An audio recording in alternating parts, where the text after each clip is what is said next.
The Jake Asman Show will begin shortly. Thanks to all these great Patreon members who help support the show. Get your super chats ready. Jake will be here in just a moment. If you love the New York Jets, this is the place to be.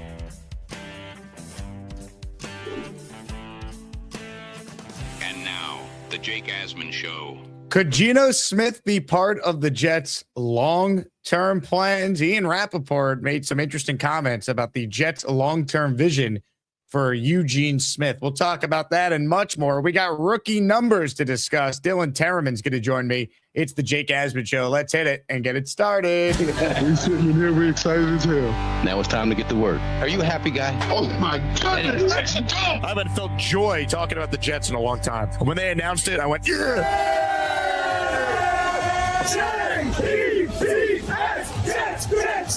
Let's go! A new chapter for the Jets has started. Aaron Glenn and Darren Muji are tasked with shaping the future of this franchise. Will they be the ones to finally get it right? We will be here for every step of the journey on the Jake Asman Show, breaking down all the storylines, every game, and everything in between. Please subscribe and hit the like button below. Super chats, baby. Cut the line. The Jake Asman Show starts right now.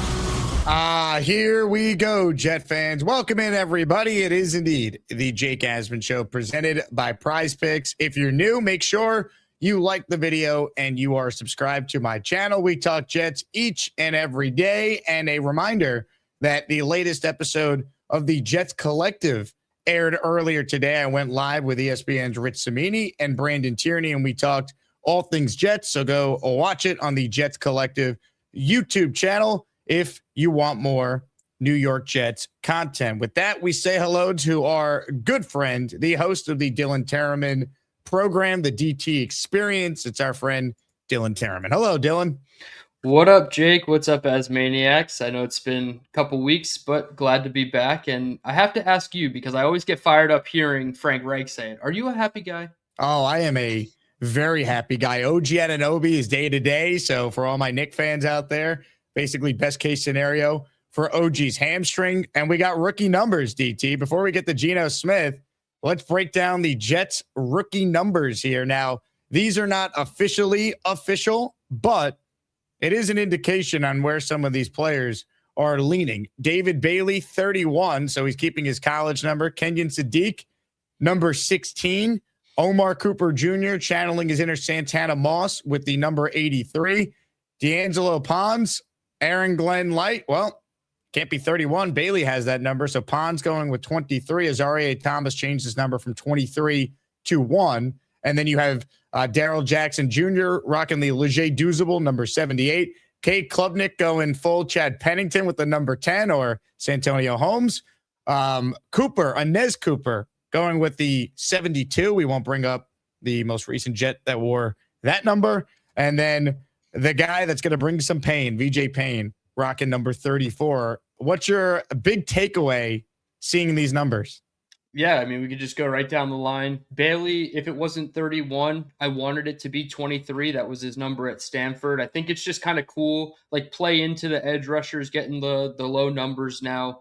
And he'd probably be listed as an outside linebacker, I had to guess, to get that 31, similarly to when Jermaine had to switch his number. But I thought him and Pons could have flipped, and then you could have given 31 to Pons, and he can go out on first day of practice and call Aaron Glenn dad, because that's, you know, the comp that's going around for Pons. I like 16 for Sadiq if it sticks. I think he was 18 in college, but I like 16 if it sticks. And you have to wonder with the first rounders, do they get like dibs on a number, right? Like, did Omar Cooper get to choose 83 and like they took it off like Magdalena's back and said, hey, it's Omar Cooper's number now? Same with 16 with Sadiq. So maybe those stick, but still TBD. 78 with Jackson, it's fine, but can you get a defensive lineman with a 90, I guess? Like, that'd be my only gripe. 72, yeah, we won't talk about it, but Cooper will remind us of Brandon Shell, and he's at least on the offensive side of the ball wearing 72. Klubnik getting all the brownie points, picking number 10. If he sticks with 10, I don't know, just because I'm a South Carolina guy, I might get Klubnik's jersey. Like, I thought about getting Sellers jersey in the same way if we drafted him. So, and then Payne, 34. The last guy I remember was Justin Hardy who wore it. And if VJ Payne is anything like Justin Hardy on special teams and with his length and speed, he probably could be. So, yeah, I think these are solid numbers for the, I guess, first round of what we will see of them. Which player will Jet fans want the jersey the most for? Is it Bailey because he's the number 2 guy? Is it Pons or Cooper or Sadiq? I don't think it's going to be any of the D3 guys. So if you're a fan, DT, what jersey would you want if you only could pick one? And what do you believe the majority of the Jet fan base would say?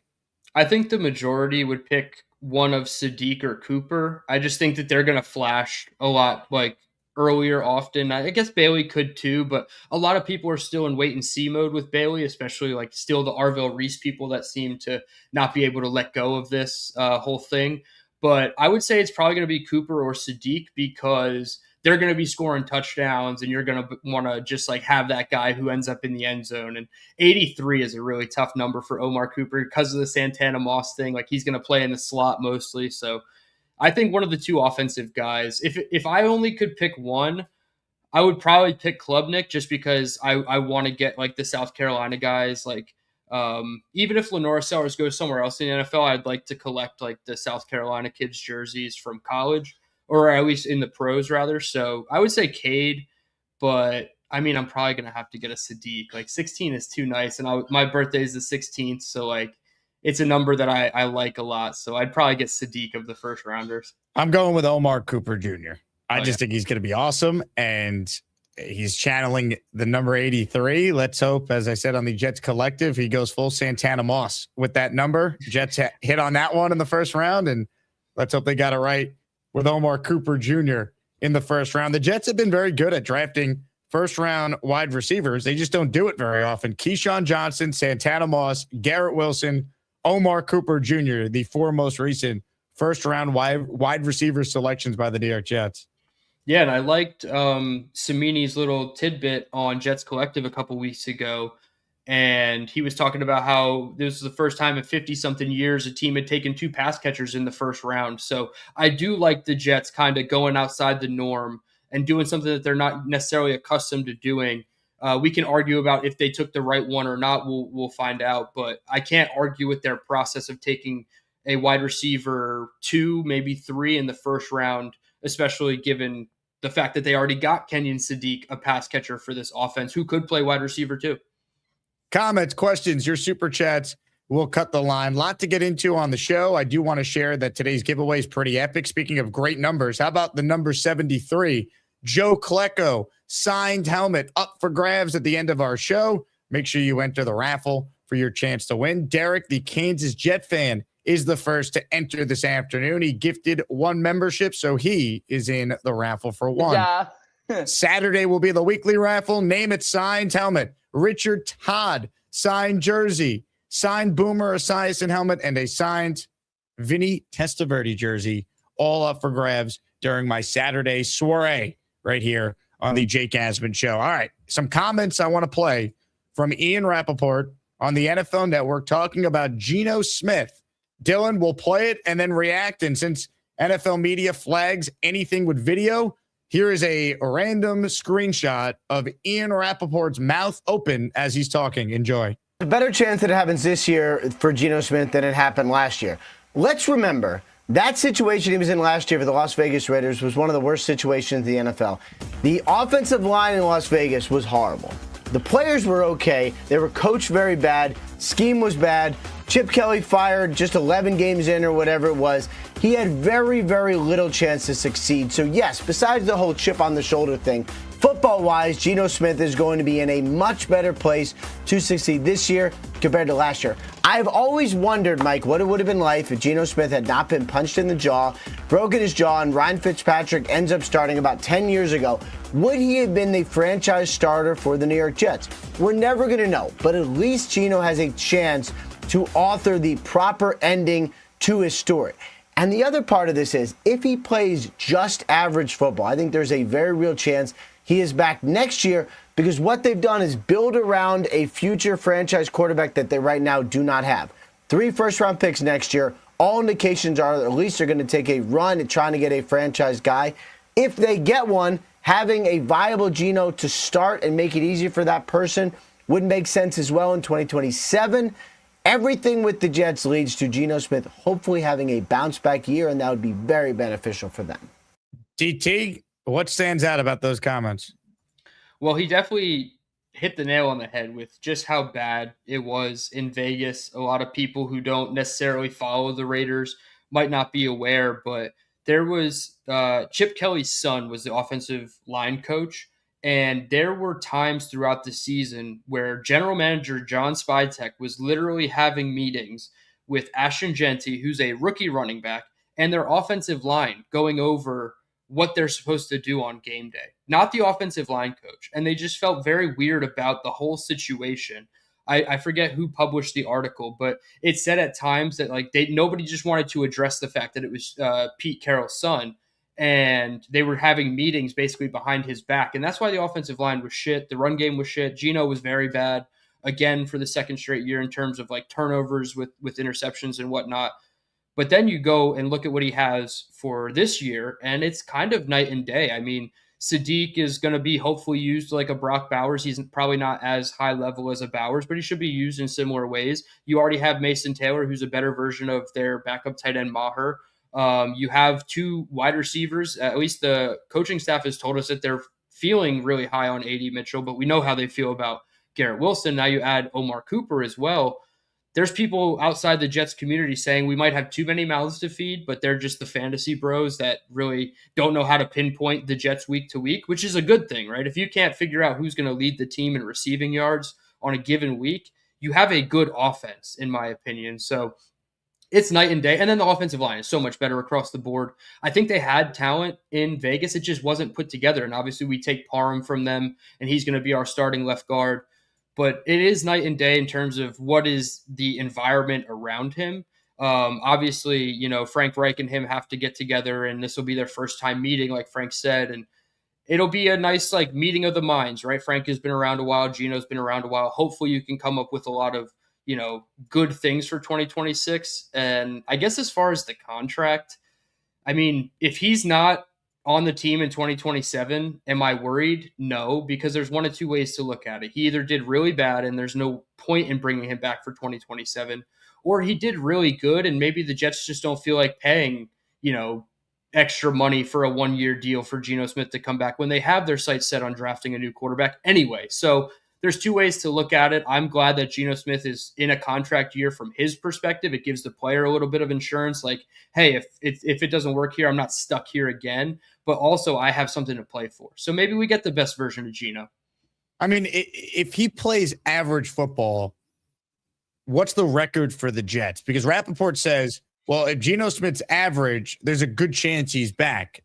Does that mean Muji's back if that happens and he's bringing Geno back regardless who the coach is, right? Like, I think so much of this is unknown. I don't know if Ian Rapoport can say, oh, he's definitely going to be back if he plays average football, because so much of it depends on the record for the Jets. If they're one of the worst teams in the NFL, I don't think he's going to be brought back. I think they'll have a brand new quarterback room next year. Maybe Klubnik sticks around because he was a draft pick, regardless who the coaching staff is. But if they have a new coach that's going to take a big swing at quarterback in the first round, there's no guarantee that Geno's back just because, you know, they want him to be, as we sit here in May of 2026. I think anyone trying to tell you that Geno could be part of, you know, the long-term plan in the quarterback room, he's here for a year, just like Aaron Glenn could be here for only a year. They got to win games if anyone's going to be back on the coaching side of things for 2027. And while I think Muji is in better standing than Glenn, his job is not guaranteed if they're one of the worst teams in football next year.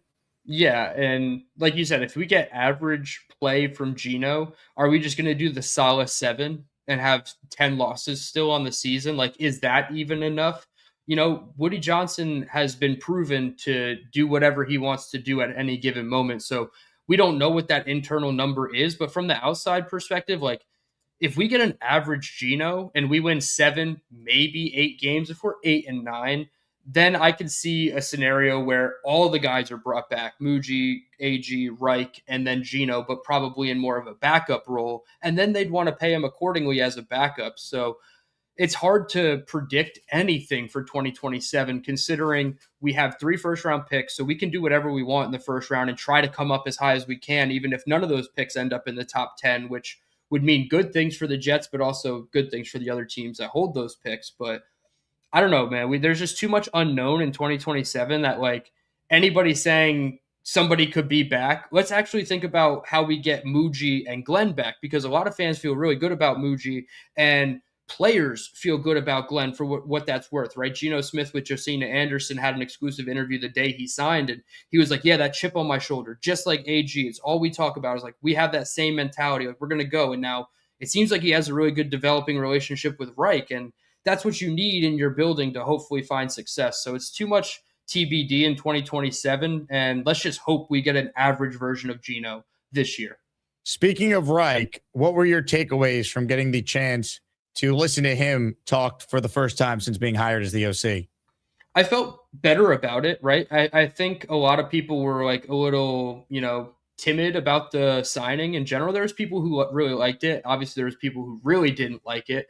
But I felt like kind of so of the options that were kind of boiling down. And it's okay because he's a former head coach. And that came out in that press conference. All that head coach, I don't want to call it like head coach speak, because a lot of people think that means nothing. But a lot of that head coach mentality, he's like, yeah, I thought this was a blank canvas. And despite the mess outside of it, I think this blank canvas can be something a lot of fun. And I think to that degree is a really good perspective to have as a coach, as opposed to, I need XYZ ABC in order to take this job, or else I don't feel confident about it. Like, there's coaches that make chicken salad out of chicken shit. I'm not saying he will, but I like that mentality from him of like, this gets me going, is trying to fix this situation and is trying to figure out how do we turn this thing around, because that means a whole lot more than basically jumping on a bandwagon of a team that's already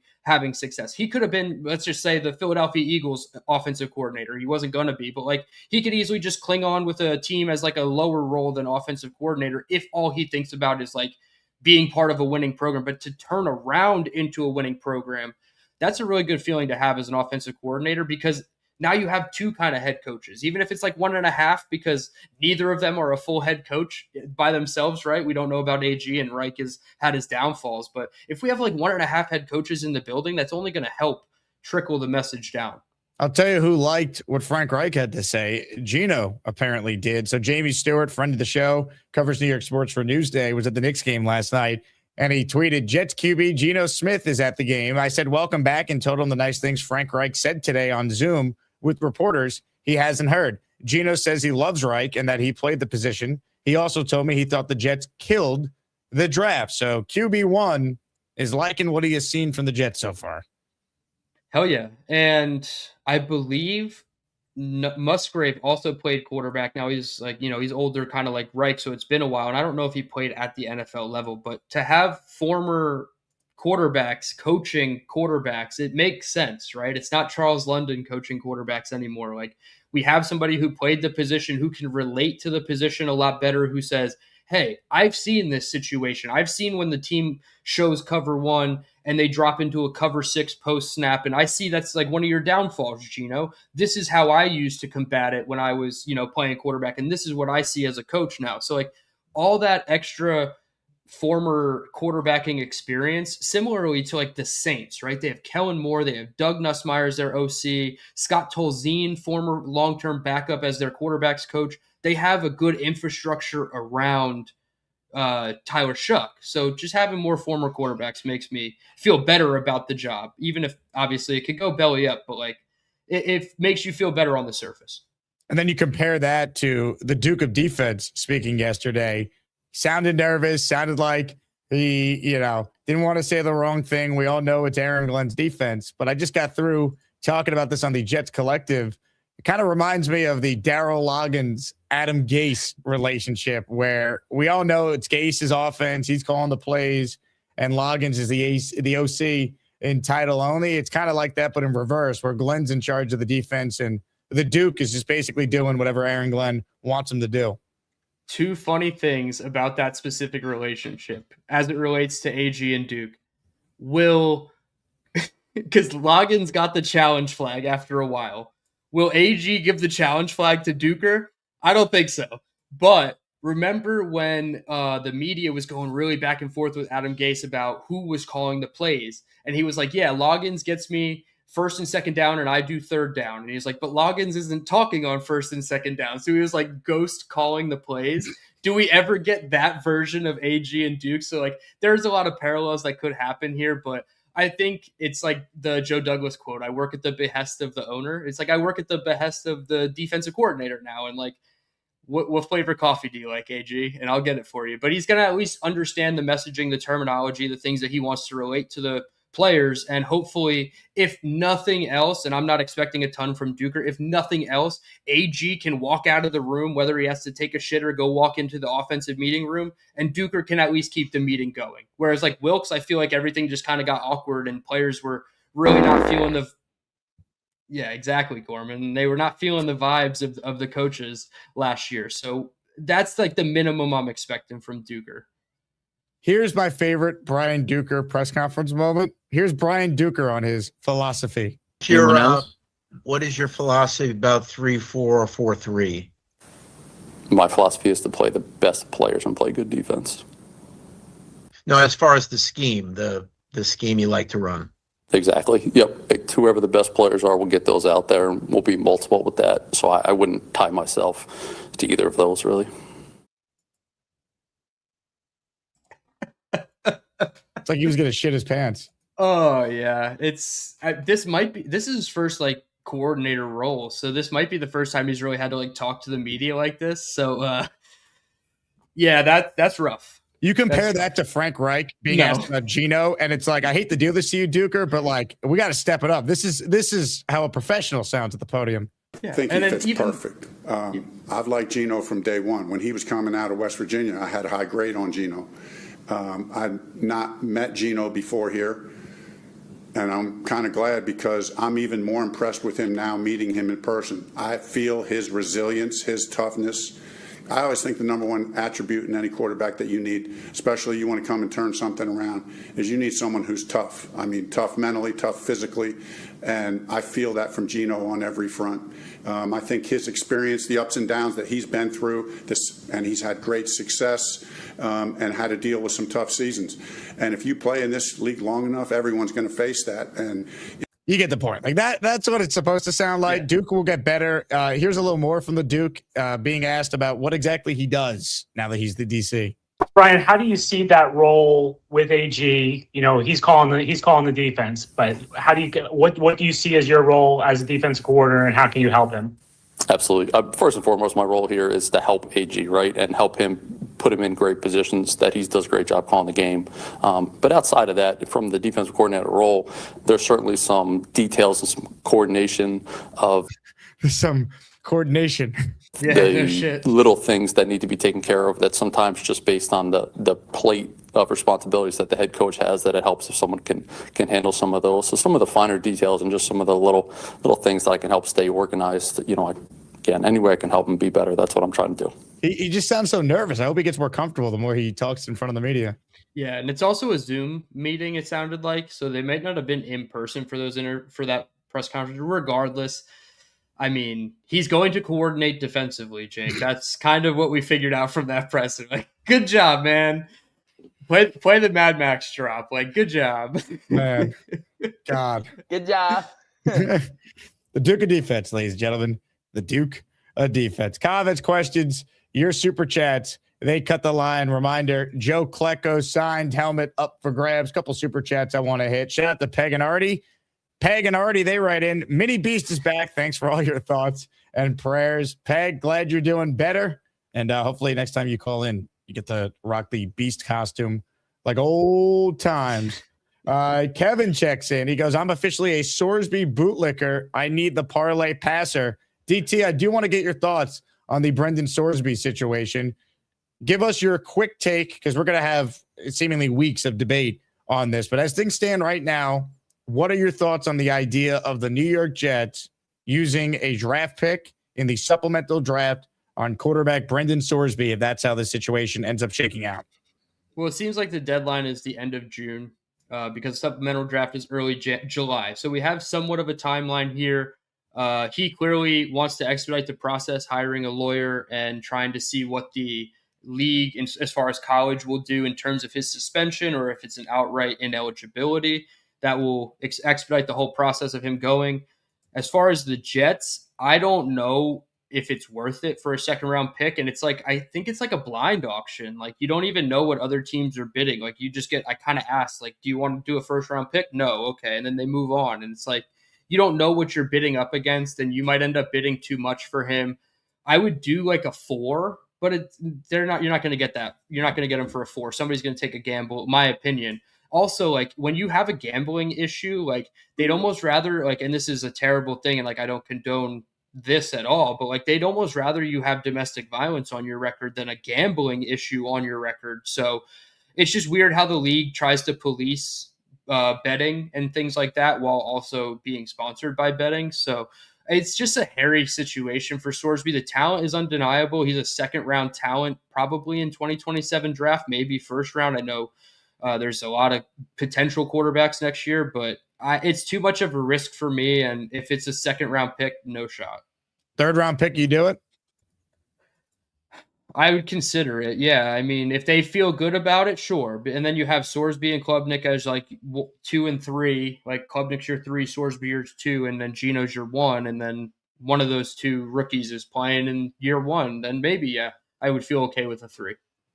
I just feel like there's so much unknown character-wise on the guy. Can he handle New York? Dude, it's a lot. Is his gambling situation just a mistake and he's learned from it? Or is it the sign of other red flags? There's a lot of unknown.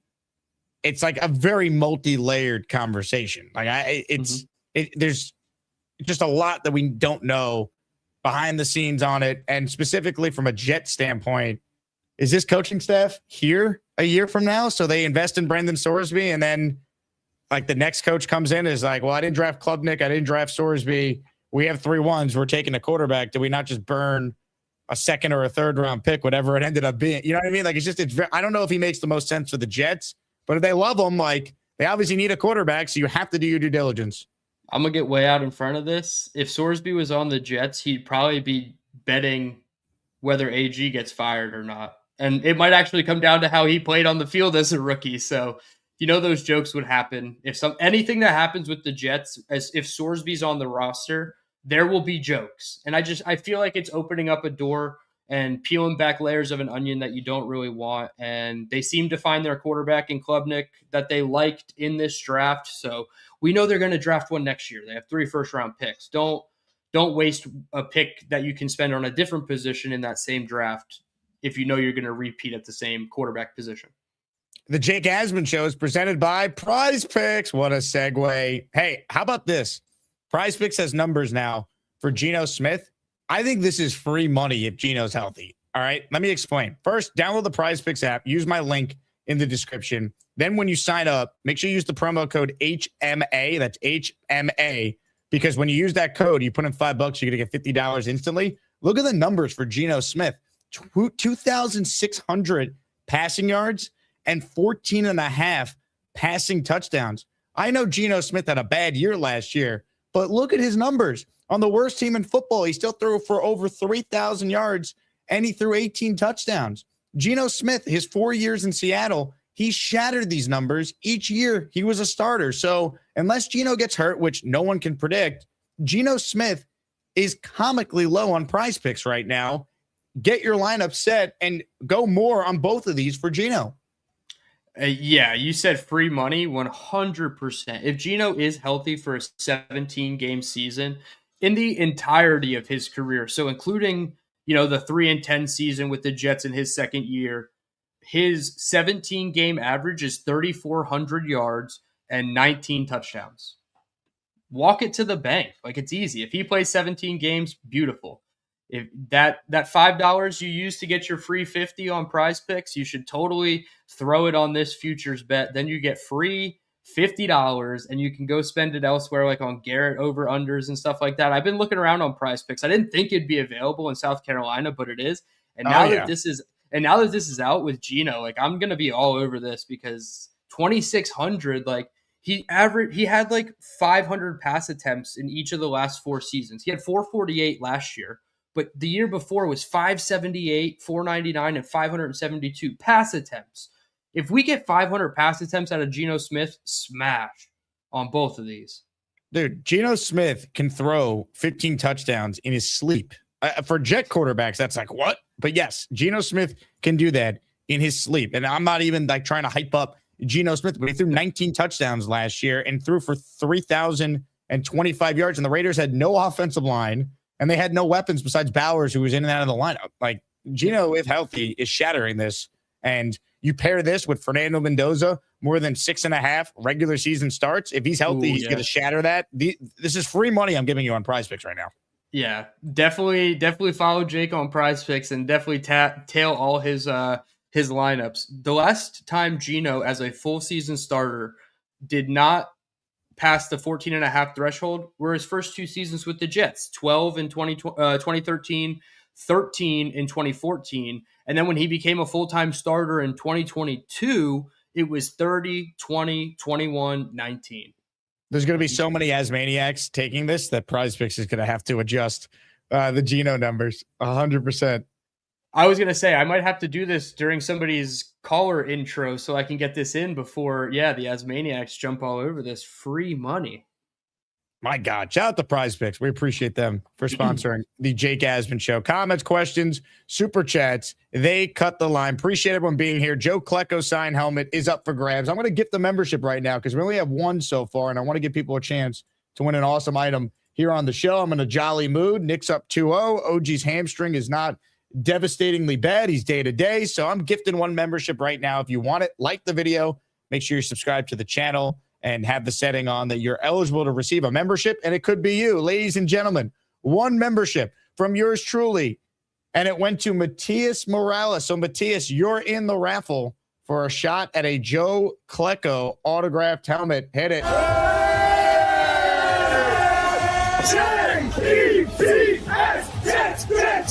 Let's go.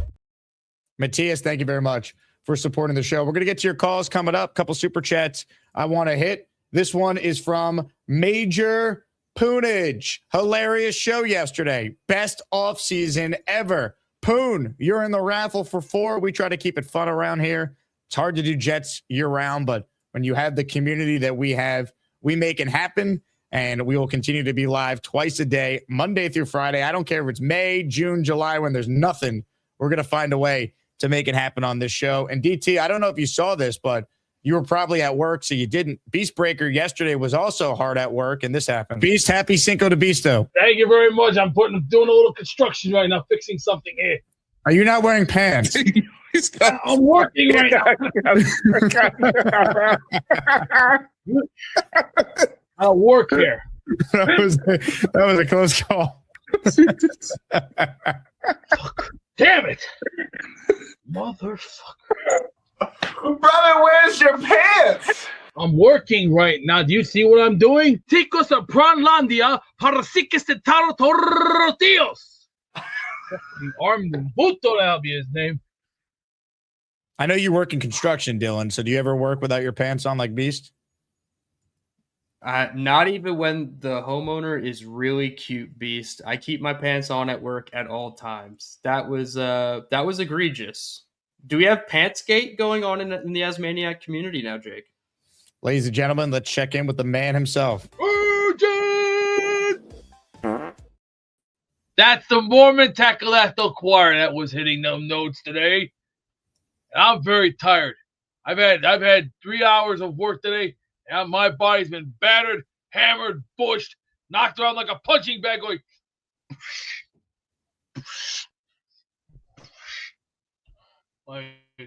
Like if someone just said these words, "Did I pass the spelling test, Mrs. Ely?" Whoa, Spike knocked him back into the 6th grade. Yeah. And I'm just seeing colors, man. Some colors.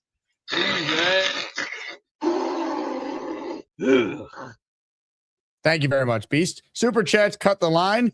Big fella writes in, who was crapping their pants more? Duker talking to Samini or Vrabel seeing the new boat video? God. I might lean Vrabel. Honestly, I think the Duke will get better. He was a little nervous. There was definitely there was definitely a shard or two that was coming out. But I mean, Rabel, he probably told his wife, that's it. It was only a one-time thing. And then ever since the initial photos, there's just been more and more stuff coming out, pictures of them at the bar. And then yesterday, the boat situation that TMZ actually has video of them going on this boat in Tennessee, and Rossini's fully 10 months pregnant in the video. It's insane.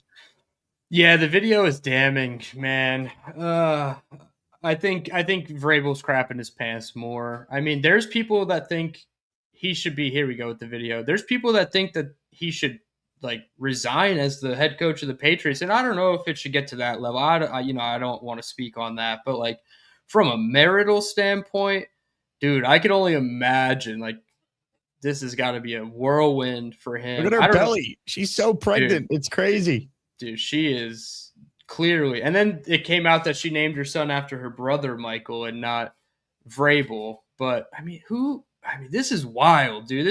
This could be making out to be. I didn't think he was going to resign. I still don't, but it's at least on the table the more this stuff continues to come out.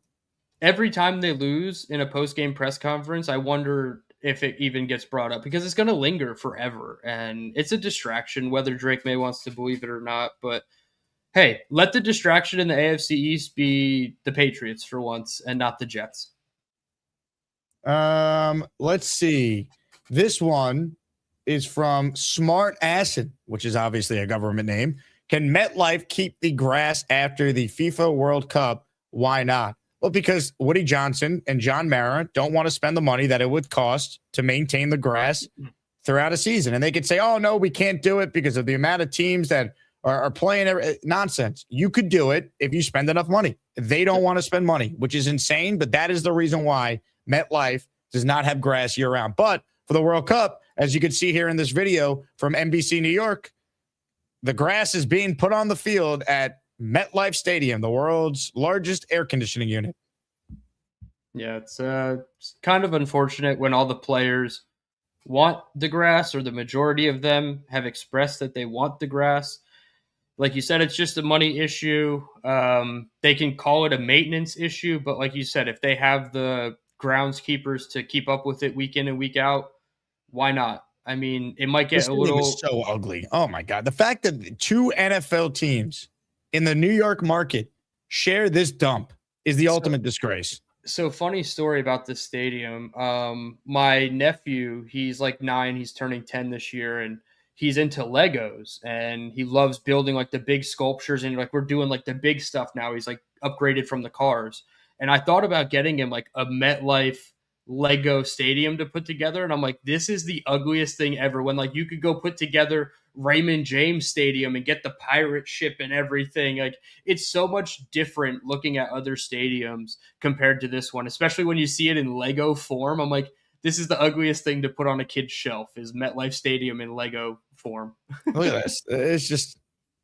It's soulless. It's terrible.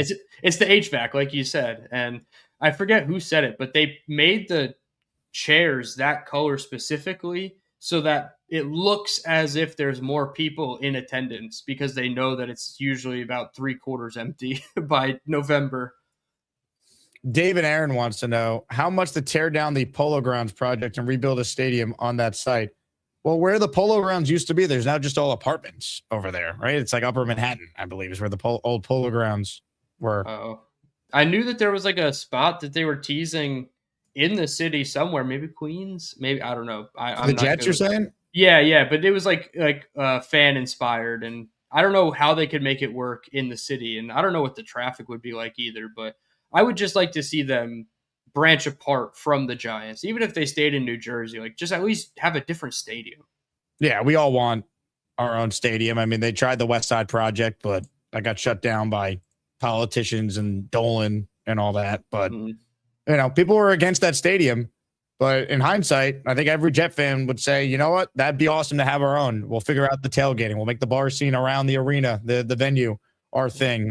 MetLife stinks, and it's a pain in the ass to get to for most people. A lot of the Jet fan base lives on Long Island, and it's the worst. You go to a 1 o'clock game, it's an all-day affair. If you're going to tailgate, you're not getting back into your place, especially if you live in Suffolk County, Long Island.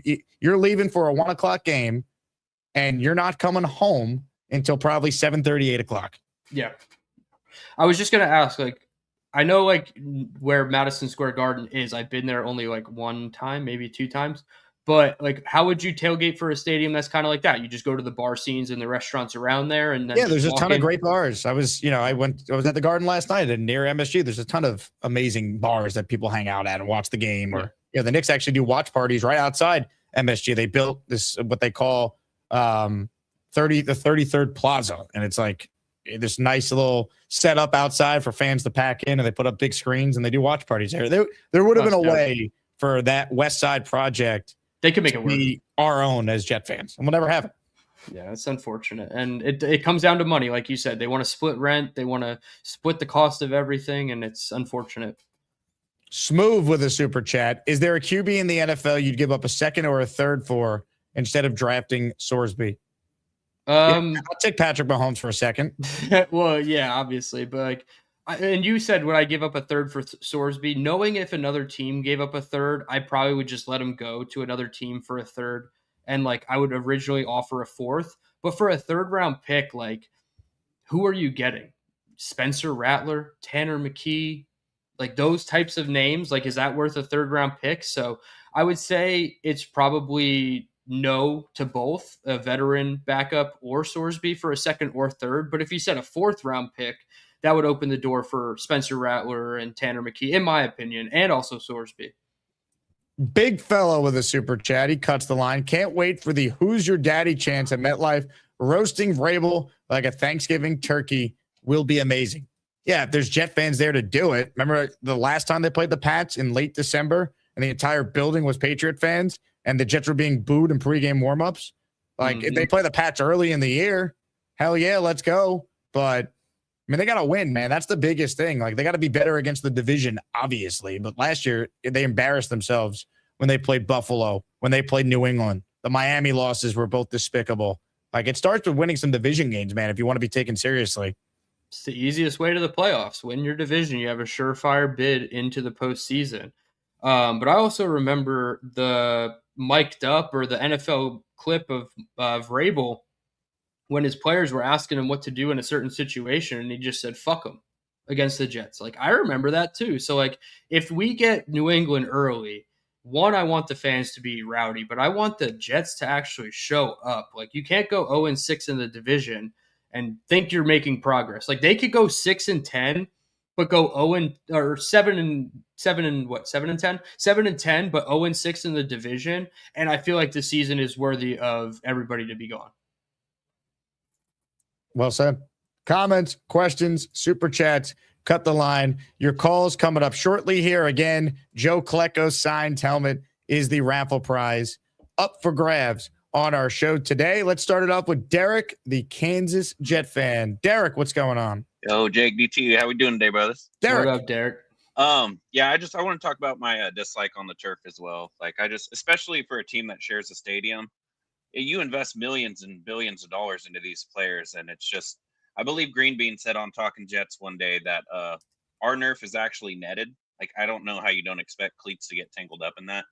I remember there's this old viral video of Lane Johnson playing on grass, and he's like getting taken down at the knee, and his knee, just like his leg swoops back. If that would have been on turf, he probably might have been a career-ending injury for all we know. So yeah, hopefully we do end up doing something about the field, but I highly doubt we see that, sadly. DT, I asked Jake this yesterday. I wanted to get what you're thinking on if you think we're going to extend Breece or not. I would like to think that we do. I know Antoine Staley is pretty against the idea that Breece is going to be here long term. He was on a podcast with Gus Toon from the Atlantic Flight podcast, and he was saying that he doesn't think Breece is going to be here for a long-term contract. And then Faria, who wrote an article saying that Breece has all the leverage or most of the leverage in this situation. I don't know. It makes me think that there's a world that he's not here long-term. I would hope that if he's not here long-term, they don't deal him before. Just let him go for a comp pick in 2028, honestly, and just keep him on the tag and try to get the best version of him, motivated to get a new contract, auditioning for the 31 other teams in the league. knowing both parties knowing he's not going to be here in 2027 kind of puts you on edge that they could trade him mid-season. But the team would probably have to be doing bad for that to happen. So right now, I'll say he at least plays on the tag, but I'd have no clue if it's going to be a long-term deal or not. Yeah. Samini said on the Jets Collective with Jake earlier that he thinks that the Jets have the leverage because he's franchise tagged. So I think we're a better team with Brees. Farias said that that Brees has how does Brees have any leverage? He either plays on the tag or he doesn't, right? Like there's no leverage for Brees. You can't force a trade. Yeah, Richie did a video about it on his channel, and I didn't read the full article, but it gave a couple points as to how Brees has like the upper hand in trade talks in terms of like possibly needing or wanting more money than the Jets are comfortable giving and things like that give him leverage. But again, the leverage is only going to come if he performs well, in my opinion. Interesting situation. Hopefully we'll get something figured out. And then DT and Jake, I wanted to tell you guys, I think I'm very excited about Geno Smith, personally, 65.2% completion percentage. Like, he's not the quarterback I wanted, but I think at least under Reich's system, I think we're finally going to have some stability on this offense.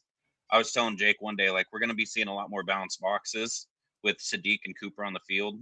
We're going to have one of the fastest offenses. I wouldn't be surprised if we finish with the top 5 offensive line in the NFL in terms of run and pass blocking rate. I'm very excited about Membu and Fashanu. I just kind of wanted to get your thoughts, DT, on what you think our ceiling could be for the offense this year. And if you're more excited about the offense or the defensive side of the ball, because we know special teams and Banjo should crush it.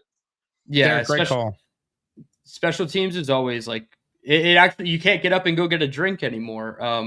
I would say I'm more excited about offense than defense, but that's just me by nature. Like, I would prefer watching offense. I like watching prospects in the draft on offense. I always start with quarterbacks and then go to wide receivers. So I would say I'm more excited for the offense, even if I don't necessarily think they're going to be the better unit. Maybe I think we'll get into the predictions way later on once we actually see them put the pads on. But I think there's a world where the defense is better than the offense, but the offense is more exciting. And as far as ceiling, I mean, with the offensive line, if they're top 5 in pass and run efficiency, dude, we might actually be lurking in December. Like that would be crazy, right? To be lurking in December. If they're average at, if they grade out as average, right? Maybe like 6th in running because they were 6th in rushing last year in terms of yardage output. If they were like top 6, top 8 in rushing, but then like 20th in passing, but still put up solid passing numbers, then you average out to be a solid offensive line. That is very good. And we can work with a solid offensive line. We can't work with the 27th best offensive line. So I think the offense will go as the offensive line goes, so to speak. But I'm really fired up and excited about the offense and what it could be. Wow. Just don't let go of the rope. Sounds like you're fully grabbing that rope right now. You're on mute. I unmuted myself by accident when you played the video that muted me. Just don't let go of the rope. See, I'm going to blame you if I ever get muted again after that. But yeah, I'm white knuckling the rope with the offense. No, I'm really not. But it at least just makes me excited that like we're going to see a forward pass. We're going to see passes more than 20 yards down the field. AD Mitchell will probably feel like there was the clip of Geno throwing to AD in like a couple weeks ago, right before the draft. And at the end of the video, AD catches it and brings it in. And like, he starts to smile a little bit. And I'm like, I joked on Twitter. I'm like, that smile is because he knows he's actually going to get that ball in a real game. And it's not just Justin Fields throwing on air, making it look nice. And then on Sunday, he's just like, oh shit, I got to do this now. And then not throwing it. Ladies and gentlemen, more of your outstanding calls. But first, a super chat from Kyle Clifton who says, who does Vrabel have to bleep around here to get good press? Answer, oh yeah, right. It's Jets, Jets. I love Fireman Ed too. Man. Is Gruden your answer to that question? It's an insane world that we're in right now. And now there's speculation about the Julio Jones trade happening around the time of this boat incident. And how Julio Jones was apparently, there was an offer for a first-round pick for Julio, and he went to Tennessee for less than a first-round pick. So there's a lot of There's a lot of collusion in this, and that's why I think it's more interesting than just the relationship part of it. Like, that's their own personal side of it, but like the football implications, if she was feeding him information while he was feeding her something else, then I think that that's really important to know, and the league should actually investigate it and not brush it under the rug. More of your calls, shall we? Ladies and gentlemen, let's say hello to the one, the only Rooster. Rooster, you called me in a panic this morning, but we got great news with OG Anunoby, so hopefully you feel a lot better now. Yeah, and OG, if anyone knows his body, it's OG, because if OG's hurt, he's not going to play. I still don't think we see him Friday, and if we do, great. If we don't. But, yeah, I mean, OG's telling you it's not so bad is great. Couple football points. I've been hearing the comparisons with David Bailey. I think it's directly with Aiden Hutchinson. I think number two pick, 9.5, same defensive coordinator. That's your comparison. So to me, it doesn't have to be 9.5. But if it's not 8, are we happy? I mean, what's the difference? I mean, 8's fair. I mean, his number 7.5 I saw on PrizePicks. Right. I think 8 and with the arrow pointed up, like he's disruptive. He's creating some turnovers. Maybe he's batting some passes that lead to an interception, fumble recoveries. Like, just be impactful, man. Look like the arrow's trending up for you to be a big time player in this league. Yeah, and more so than the raw sack number. Like, if it's 8, 9, even if it's 6, if he's on the field for 64% of the snaps, right? Will McDonald played 16% of the snaps in his rookie year. We can't have that out of David Bailey. So like you said, kind of like Aiden Hutchinson, not stylistically, but he should be on the field 60 to 70% of the time in almost every game this season to justify the use of that number 2 overall pick. Listen, Frankie V is right about one thing. He's got to get to the quarterback, and he doesn't get to the quarterback on those snaps he's supposed to get to the quarterback. We're not going to be thrilled. A point on Vrabel. Like, forget that he's a pervert. I mean, usually if your wife's pregnant, then you try to run out to get a little on the side. But he's going for the pregnant girl, so he's a kind of a creeper. But is it illegal for a reporter? Is that against is there NFL laws from the reporter to be feeding him information? Is that illegal? Well, it's not. It's unethical. It's not. It's but is it journalistically. Illegal? Could the NFL throw? No, the NFL is not going to discipline Vrabel or Diana Rossini. The Athletic was going to fire Rossini if he didn't resign. Mm-hmm. Yeah, I get the Athletics point on, and I don't see Vrabel going anywhere. I mean, I think it almost might be a relief. I think if he's that willing to bang a pregnant chick, that he probably wants out of that marriage, and he's going to be. He's trying to save his marriage, seemingly. The report. That's why he went to the counseling. Or whatever. He's trying to save his marriage. The day 3 counseling. Yeah, I me, I'm with gambling and counseling. I think you're going to see Vrabel divorced in a few months. I mean, look, if I was betting on it, I'd say probably. I mean, every day there's a new thing that comes out. If I was his wife, I'm like, really? The pregnant? You had to go hit that pregnant lady? And now I got my third point. And I don't know if you guys, you're young. If you remember Al Goldstein. Do you remember Al Goldstein from Channel J? Anyone on this chat remember Al Goldstein? So Channel J was the first smut channel that I used to watch as a little kid. It had little dancing and shows. But Al Goldstein used to do an episode, and excuse my language, called the Fuck You of the Week. And he once gave it to First Walk because they fucked his delivery up. I have a Fuck You of the Week today. And it goes to the Gotham app. Those pieces of shit. I'm trying to upgrade to the Yankee package. You think I was trying to send someone to Mars?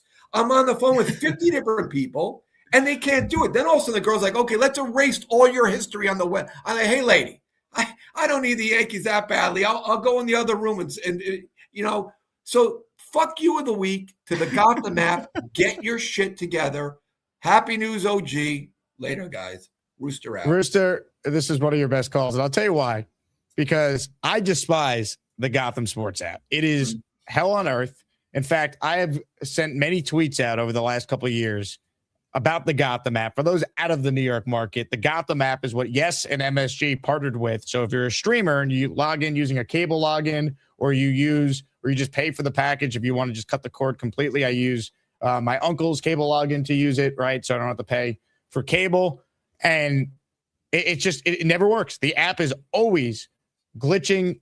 Every time you sign in, it never remembers that you signed in. You got to do it again. And it's just an exhausting process. In fact, April 4th, I tweeted, hell is just the Gotham Sports app asking you to sign in again after you're already signed in. And it went mega viral, got like 3,000 likes and 127,000 views. Just, it's the worst app ever. And anyone in the tri-state area that uses the Gotham Sports app can relate to what Rooster was saying there. Yeah, I fortunately can't relate, but that does sound like a big FU to the app. that call took such a turn. Rooster, 4 man. F-bombs in like a matter of seconds. That was great from Rooster. Rooster, you dog. Ladies and gentlemen, more of your calls right now. Oh, take that, you pesky Patriots fans. Now, why did I play that? Well, we were just talking about Mike Vrabel. So joining us right now is a man who once humped a Drake May jersey before Jets Patriots. It's time. Get ready for Neil. He will make 13 points about the New York Jets and maybe hump a Patriots jersey. Get ready for Neil. He's probably smoking a big fat cigar and burning his house to the ground. That's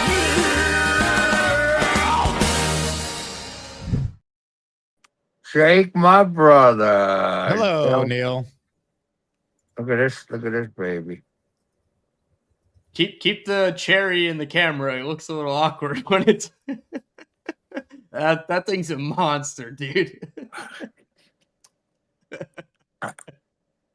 That's a big one.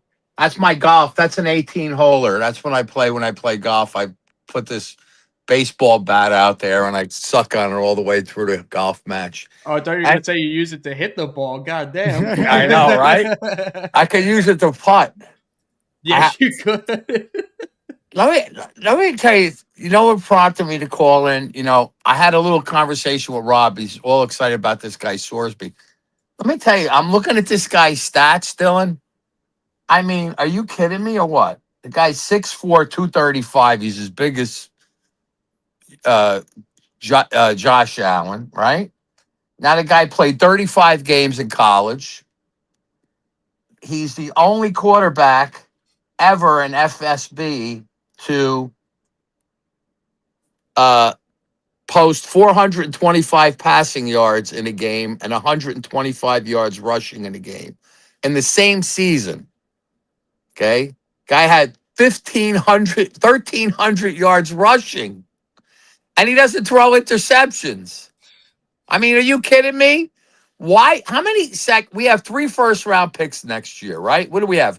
How many? Do we have just 1 second-round pick or 2? One.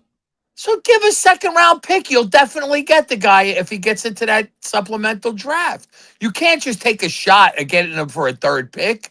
What's going to be better than this guy coming out as a quarterback next year? What, is going to be that many better quarterbacks than that?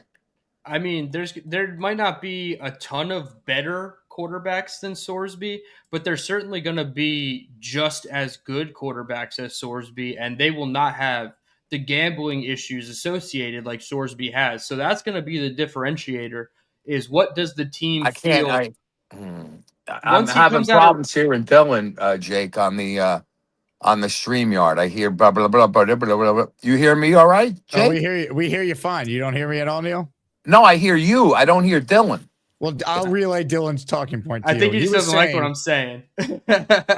He was saying, Neil, that Sorsby is super talented. However, the gambling stuff is a real concern. Okay. And he's got to do it for another year because we've seen quarterbacks fall off a cliff like what happened this year with this great quarterback class. And, you know, who really panned out other than Fernando Mendoza, who wasn't even thought of as anything going into the year by most people. So, like, there's risk involved with it. You don't want to just burn a 2nd-round pick. But if the Jets love him and they did it, like, I get it. Like, he's super talented. I don't think I'd do it for a 2nd. I think a 3rd, I would have to do it but you don't. Somebody you know is going to give a 3rd, Jake, for him. Or, you know, in other words, let me ask you this, because I'm not Jets familiar. Have better odds than those teams, Neil. Well, my question is this: if everybody gives a 3rd, does he go to the highest 3rd-round pick? In other words, is it supplemental draft the same as a regular draft? In other words, No. do we get this? No, it's not. How does it work?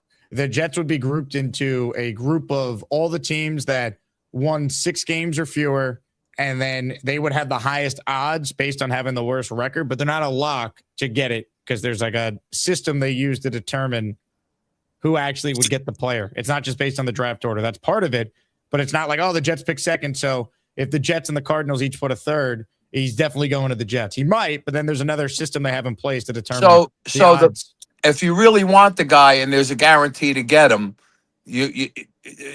chances are if nobody else gives a third, you give a second, you definitely get him then. Yeah. Listen, look, we got 3 first rounders. I mean, we got to. I would like to take 2 swings at quarterback this year. It would be great to have this kid in the corral with. Then you don't have to worry about getting another quarterback. You know what I mean, Jake? You get this guy and Klubnik. You have both of them out there, and then you at least have, something comes out of either of them, and you have a look to where. I mean, wouldn't it be great if we knew we had, like the Giants have with Dart? Wouldn't it be great if we had a quarterback that could play 5 or 6 games and give us a lot of hope moving forward, that we don't have to worry about a quarterback?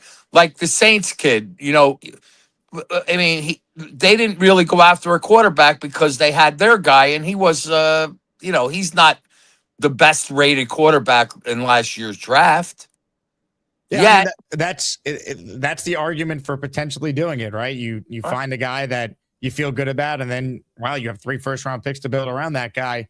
It's just tough because I think Geno is set to play most of the year. The coach is trying to save his job. He's not going to be trying out rookie quarterbacks. He's going to play Geno and try and win as many games. And then if they're out of it, then you'd see Klubnik or Sorsby, if Sorsby's a Jet in this scenario. That the thing about that bet you were talking about earlier, I mean, look, we're all look, I'm very high on I'm pretty high on Geno. I think there's a good shot. I mean, look, if you're going to bet whether he's going to be last year's Geno or he's going to play as good as the last an average of the last 4 years, is probably one of our best quarterbacks we ever had.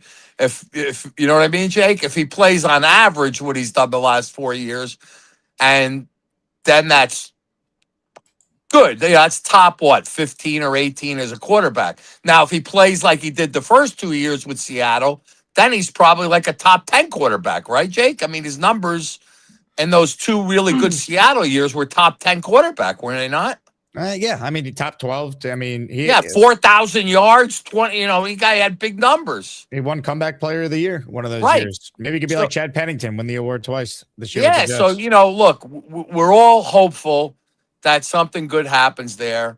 I certainly, if you put a gun to my head and said what side of the ball was going to be better this year, offense or defense, I would take offense. That is going to be better, more productive than defense, Jake. Wow. I absolutely believe that. I think no question the offense is going to be more productive than the defense. So that's that, because again, I feel, I really think that, I'm not saying that, Frank Reich is the best offensive coordinator in football, but the reality is we've had such bad offensive coordinator play calling. Jake, the play calling, I know everybody was okay with what's his name last year? Angstrom. And, because we were used to such shit the previous 3 years on the offensive side of the ball that anything looked better. And the only game that Angstrom really looked good at was the opener, because really at that game, we were like, holy shit, this guy really, oh my God, the creative plays to this, to that. And, preseason, tight end screens to the, stuff like that. And then it died. Then we had nothing after that. I mean, it was just same old shit.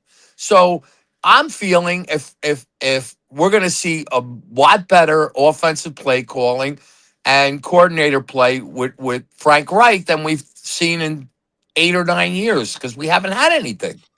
That's just my feeling. That's why I'm hopeful. I'm not hopeful that we're going to, tear it up and win 9 or 10 games, but I am feeling in my gut that we're going to lose more games at the end of the game by the defense giving up a score when we have the lead, like we did that Rodgers year, than the opposite. I can't believe you cut me off, Jake. Blast off. Oh, Summer Collins from the pool with Neil. Look, the offense could actually be better than the defense, but if Aaron Glenn wants to save his job, the defense better be respectable at the bare minimum. Yeah, you got to get to league average as a defense at minimum to like show that what you did in this offseason was worth it, right? Stripping down the whole coaching staff, getting new, taking over play calling duties, adding 10 new external free agents on the defensive side of the ball. Not all of them are starters, of course. And then half of your picks, at least, right, were on the defensive side of the ball, if not more. They're only offensive. No, they took 4 and 4 because of Inez Cooper. So you added 14 additions to your defense, and you're now calling the plays. It has to be better than, I mean, they're projecting us as a bottom 4 offense and defense right now, I believe, on Bleacher Report. So you got to be much, much better than that, or nobody's safe. Ladies and gentlemen, let's get right back to your outstanding calls. Holy shit, look at that beard. He has a beard, he's the man. Ain't no Santa Claus. Papa Jet loves the Jets. He's one handsome son of a bitch. It's Papa Jet.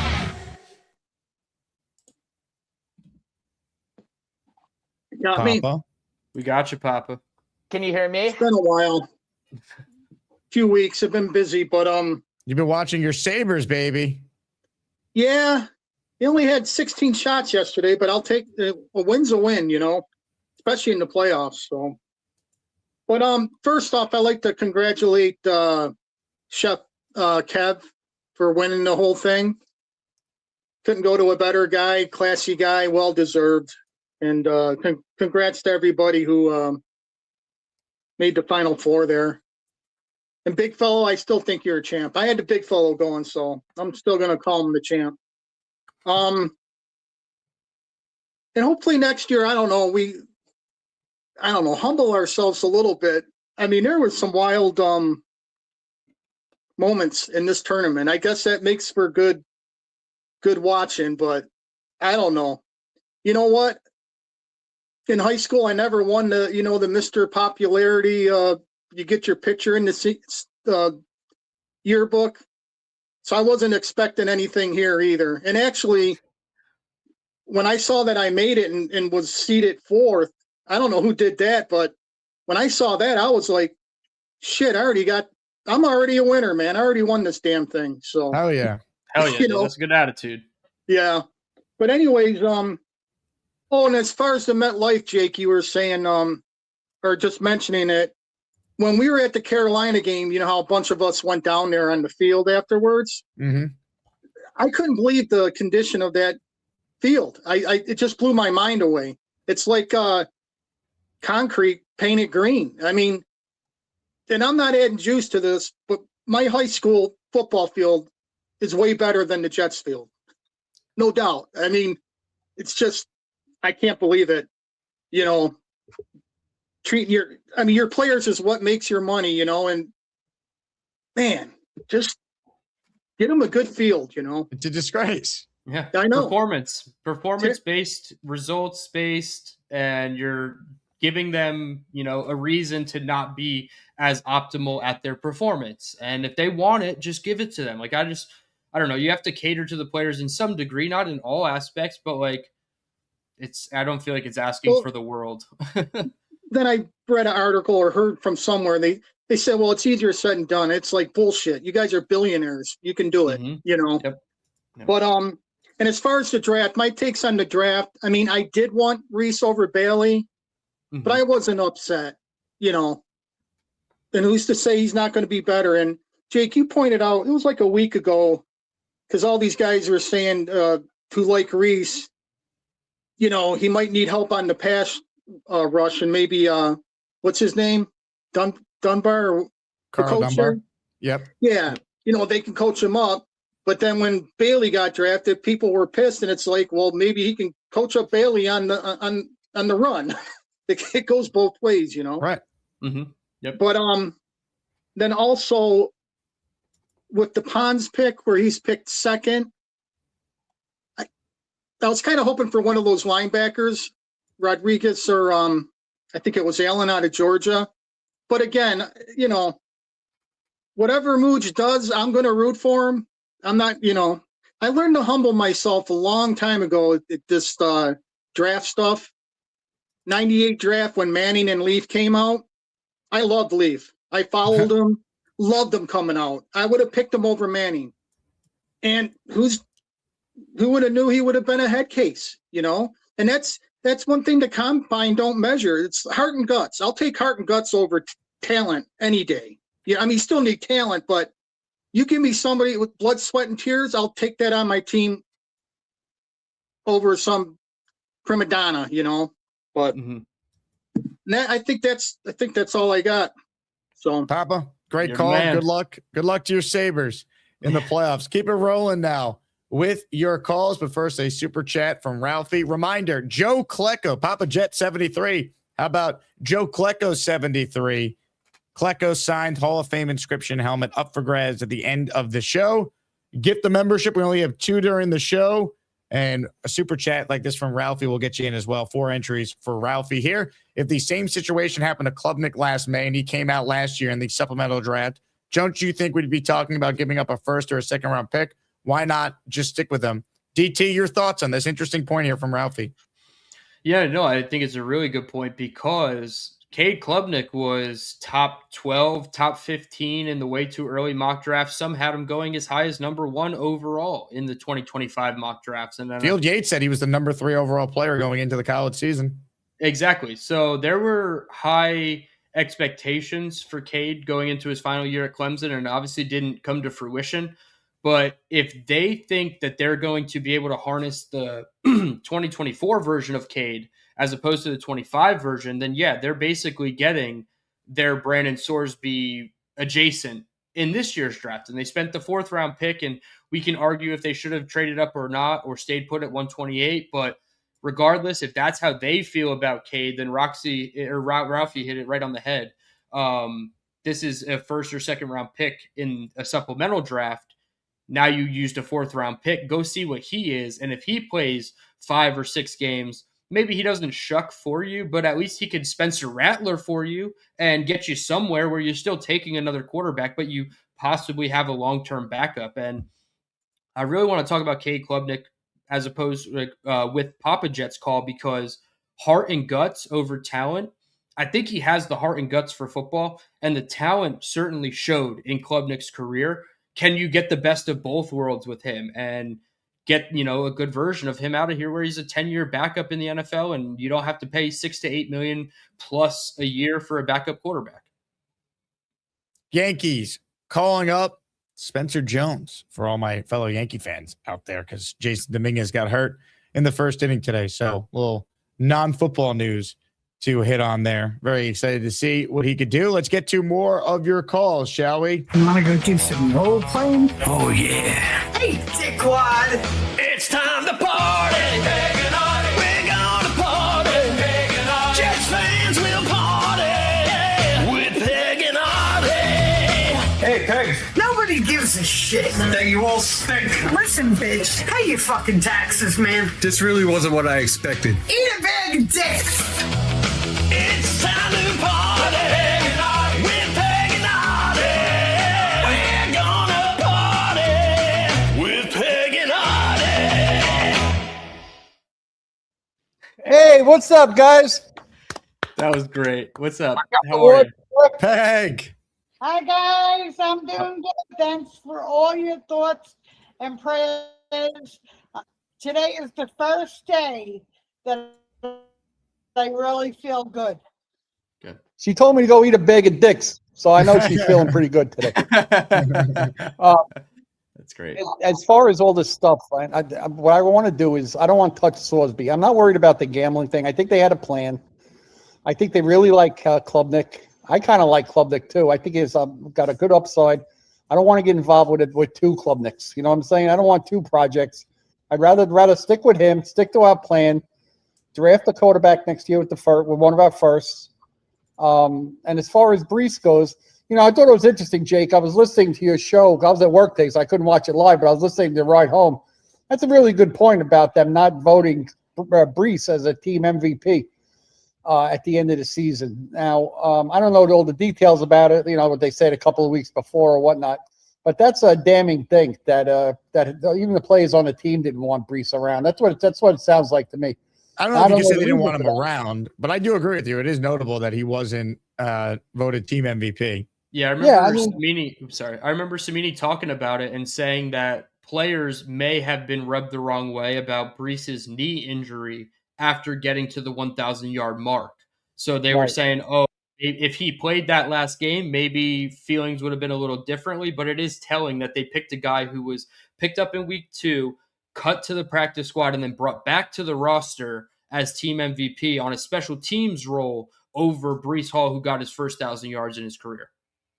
Yeah, I mean, I get it. The losing and everything brings some guys down. Some guys step up. They want the challenge of turning it around. Some guys are just tired of losing. They don't want to be here anymore. I kind of think Brees is somewhere in there, though, where he probably wants a different scene, man. I just think that's what he wants. I think they're going to play him under the tag. And like we said, I think the most logical thing is if we're dog shit again, probably somewhere towards the trade deadline, try and get something for him.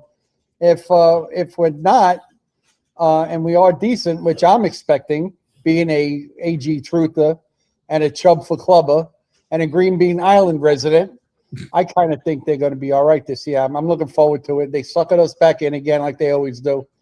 And I got them winning 7 games. That's what I think. 7 to 10, baby. You can Peg smell the got Robert 7. I got 10. I got 10 and 7. Hell yeah. I like it. Peg, what happens. Peg, I'm glad you're doing a lot better. That's awesome news. Yes, so glad. Let me say, it was a rough week, though. The procedure beat the shit out of me. So, but I'm feeling much better today. Today, I spent 2.5 hours in the pool. So, Oh, yeah. Oh, yeah.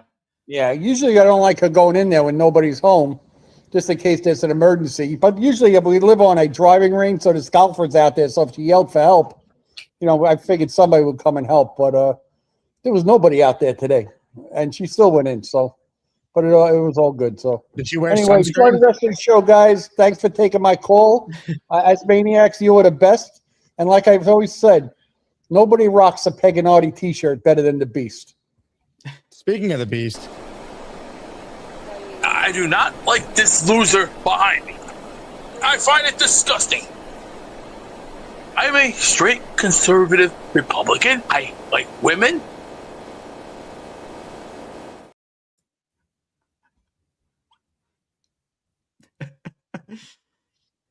I'm playing bingo. You mind? It's called trying to get the winner's hand here.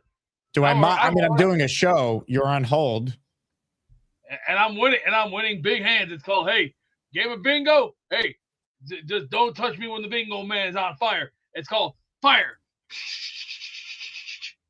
And if I had that little puny little rub behind me, he would have been wham, bam, boom. Thank you, ma'am. He would have gotten 3 things. Bareback.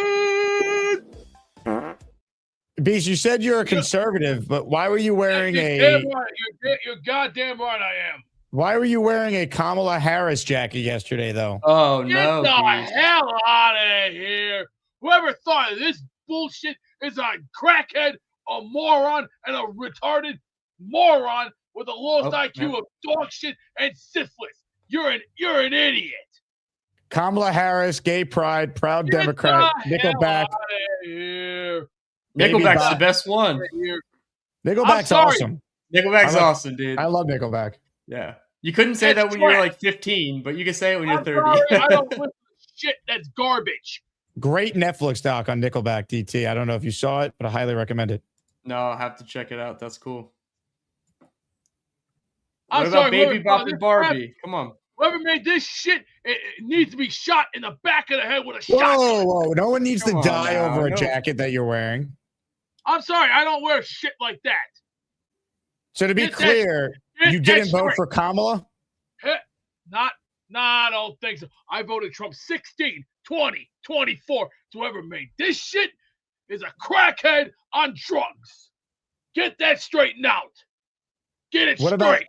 What about Barbie? Do you own any Barbies? Are you on drugs?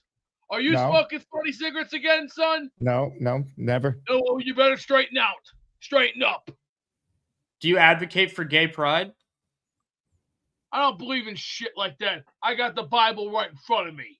You want to be on stupid shit, that's your business. But like I'm going to say this once, I'm going to say it again. There's only room for one champion only. Get that straightened out and get help. This is a physique of a Greek god, 272 pounds of destruction. I'm God and you're a bitch. I'm the sexual, intellectual, the God of all gods, the immortal men of all mortal men. Well said there, Beast. Well said. DT, I'm going to swap you out here 1 second. And it worked. Fantastic. All right, keep it rolling now with your calls. PBM is on the line, but first, before we get to him, after that call from Beast, we need a bit of a Cho session. Gator says, I think Big Cho might need an intro. Big Cho. Yeah, it's nice. I like my recliner. No, I just called to check in. Big Cho. I don't like all those wrinkles on my head. I don't have that many wrinkles. We're talking about Big Cho. My implants are coming in 3 months. The Kardashian ones? I put the jet gear on for you. Been running some errands early. Came home just chilling. Big Cho. Jack. Big Cho. What's up, Jake? What's up, Dylan? Big Joe. What up, man? Hey, I was gonna call in. I'm not sure you're gonna like my call. I was gonna call in and ask you your opinion about how many games you think the Jets are gonna win this year, and if we do win, say 7, is that gonna mess us up for a draft pick? For a quarterback next year. But in saying that, Dylan, I got to call you out on your comment about the domestic violence comment you made. Okay. Hit me. How old are you? I am 31 years old. Okay, I'll take it as that then. So you would rather have somebody that has domestic violence? I did not say that. I said the league views those two things as completely separate entities, and they are more forgiving with somebody with domestic violence history as opposed to a gambling history. I would not want a player on my team with any red flags like that. So no, I would not condone hitting women at all. And I would never, I would actually view that as way more grounds to not sign a player as opposed to gambling. Okay, I just wanted to make that clear. No, I would never condone that, and I just don't think the NFL sees it as like the same morally as I do. So I just think that they're more forgiving with those types of things as opposed to gambling, which they think gambling's the devil despite being sponsored by them. So it's weird how they're going to handle the Sorsby thing. Okay, because I've said many times before, some of the most important people in my life are women. 100%. I agree. I'm with you too. There's so many more important women in my life than men that I can just think of off the top of mind. I'm very, very with you there. Okay, I just wanted you to clarify that for me.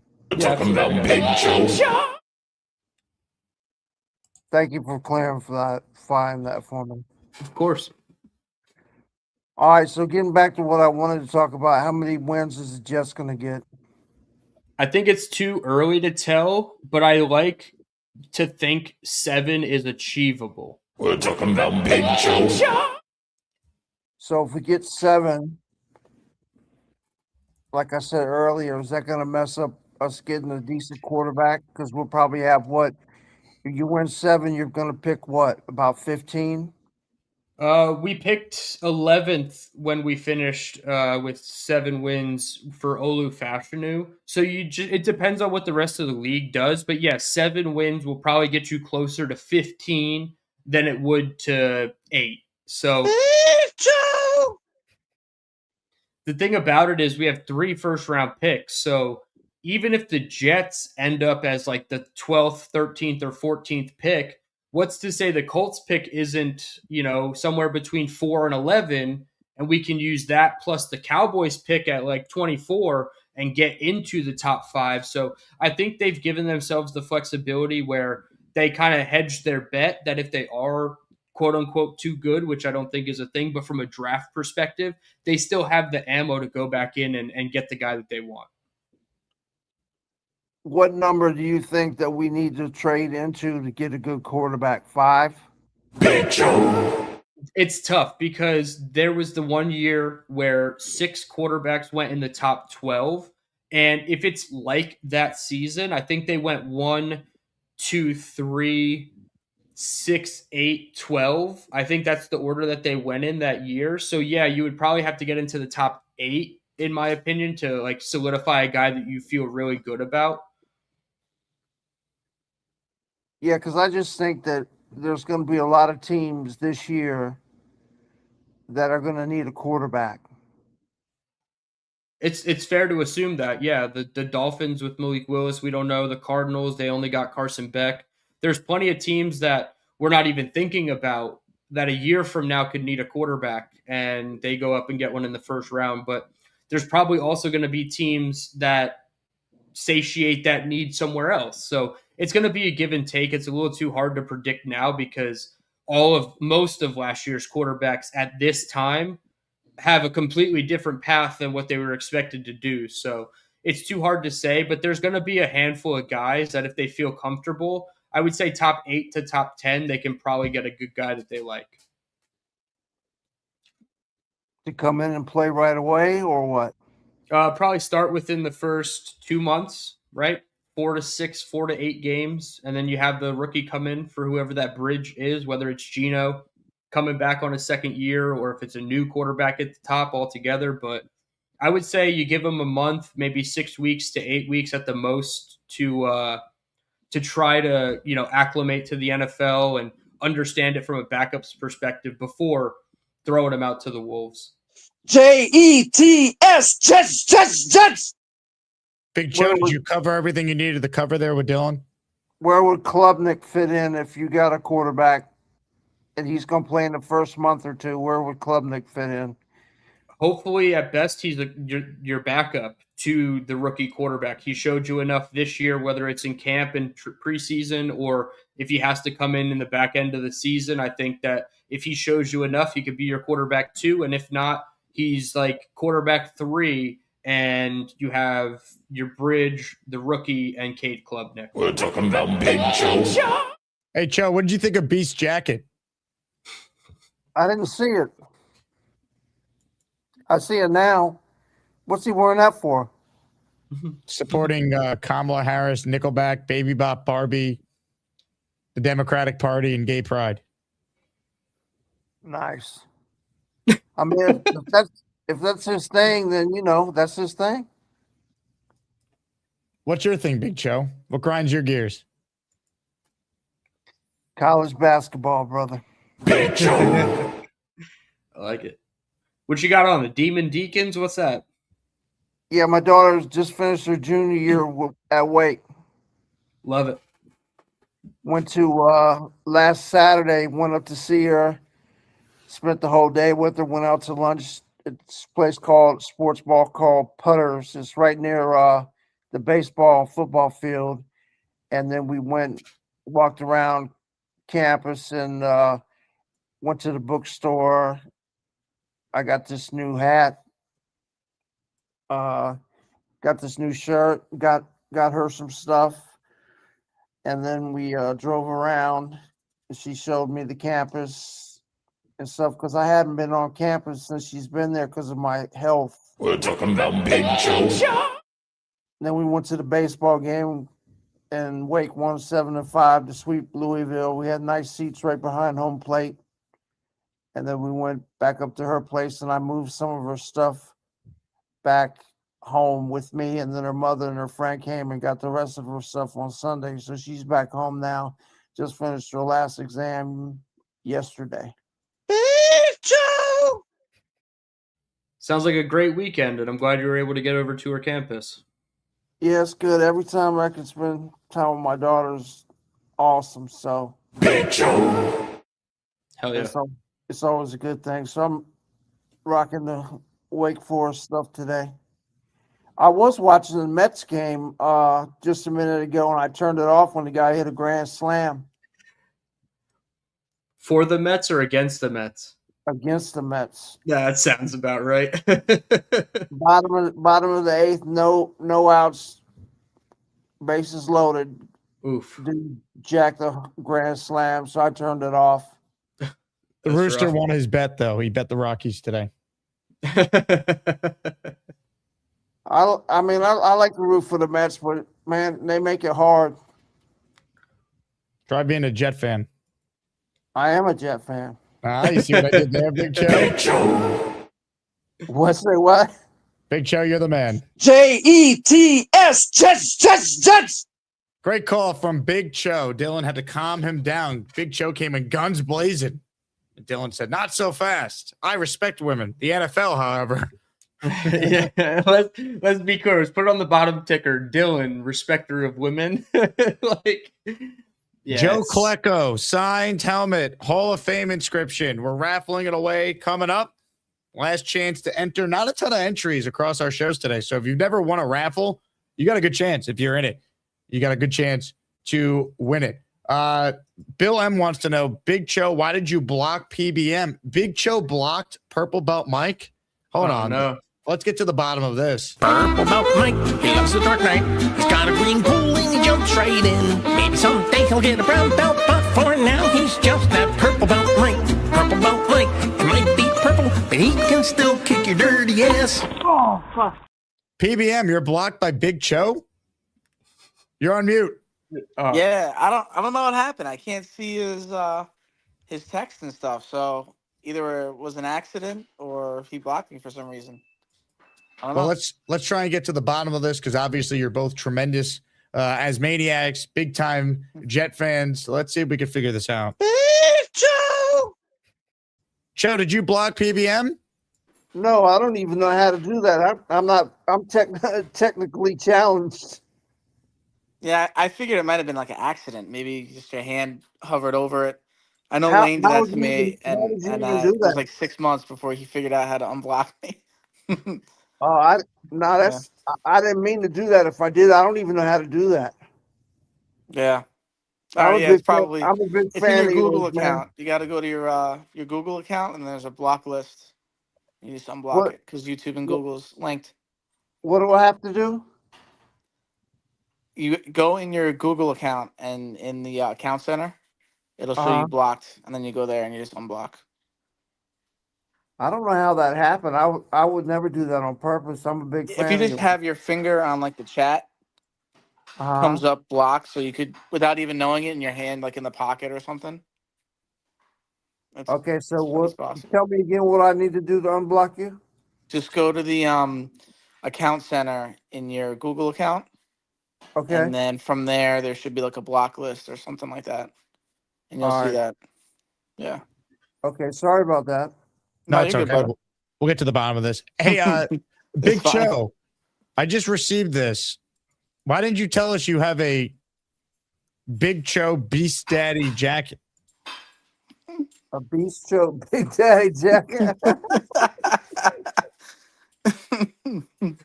I was hiding it. Well, it looks good on you. Appreciate that. I like it. And I got somebody right here waiting. The next son of a bitch that sends that crap is gonna have a baseball bat rammed up their ass and turned into a popsicle.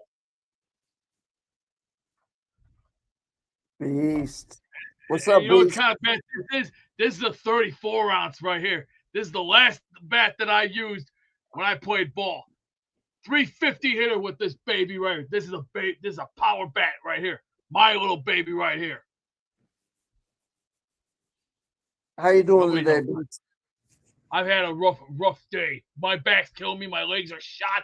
I feel like someone put cement on my freaking feet and I can't even drag them. So I'm like, ugh! What about some icy hot? No, I'm good on that stuff. Don't worry about it. It's the body. You can take that picture and shove it up your ass because the Whoever sent that's going to have their deathbed and their death wish with this baseball bat rammed up their ass like a popsicle. And I goddamn mean it. I fucking mean it. You don't think I'm not playing? I'm playing games with anybody.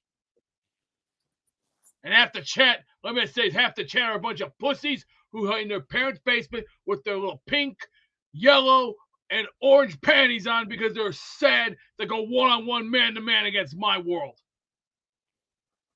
And Dylan, you wouldn't last 5 minutes with me in a steel cage, pal. You'd be dead before you even walk the face of the earth against me.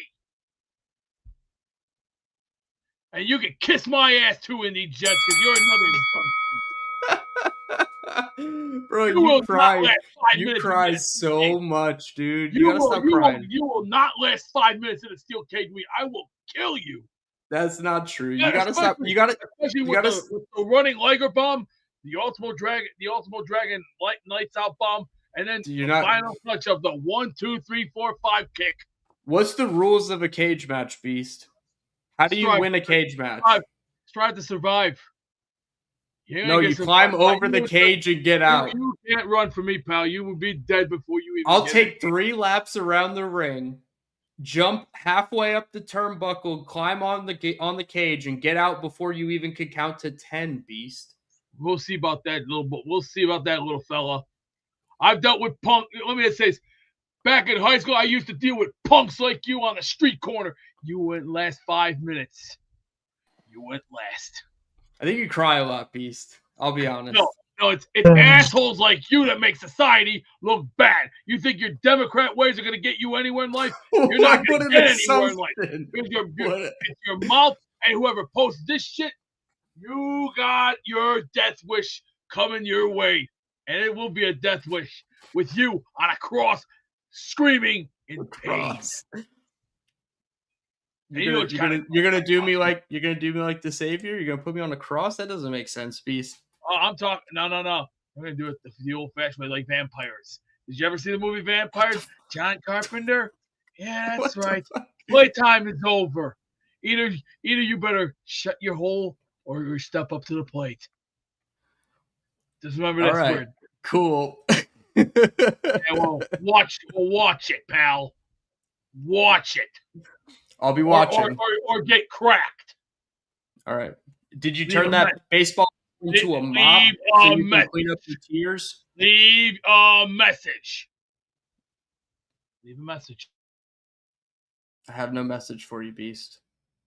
Clean up your tears and then call back on a better day. I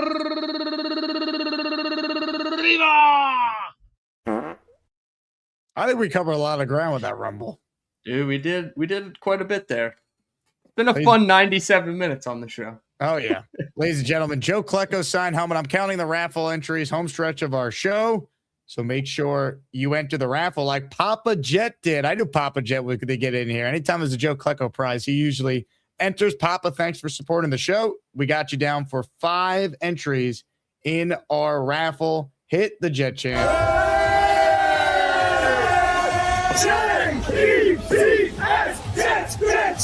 Let's go. But wait, there's more. Our guy Cisco, who lives right around the corner from where Dylan Tereman lives, he just dropped 5 memberships for the community. He's in the raffle for 5. No, thank you. Jets. Let's go. Cisco, appreciate you. Also, Omar Ochoa gifted one. So good job by Omar. He is in the raffle. Good job. We got this from Brian, who says, Beast ain't doing shit. Dylan, are you afraid that Beast is going to wreck you? Not one bit, dude. He probably doesn't even know how to get to South Carolina and find me. You'd be surprised. Yeah, he can go anywhere. He could. I guess he might be a national man of mystery, not international man of mystery. No one should ever give Beast a passport, but yeah. No, I'm not scared of Beast. Peter Castro says Beast is the man. Bonesy says, tell him Beast, it's your world. Amen.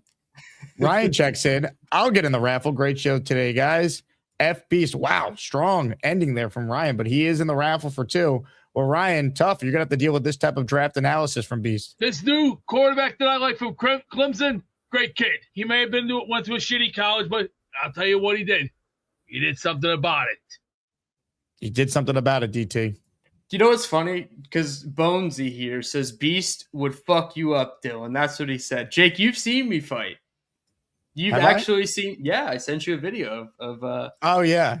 Somehow, some way, 15 years later, there is still a video of me fighting somebody in high school and breaking their nose in one punch. So, I don't know about that, Bonesy. I don't think Beast had his reach, dude. Like he's got stubby arms. Like I don't think so. He's a physical specimen.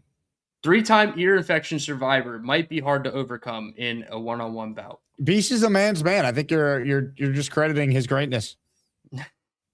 If he's the greatness I have to discredit, then absolutely fine.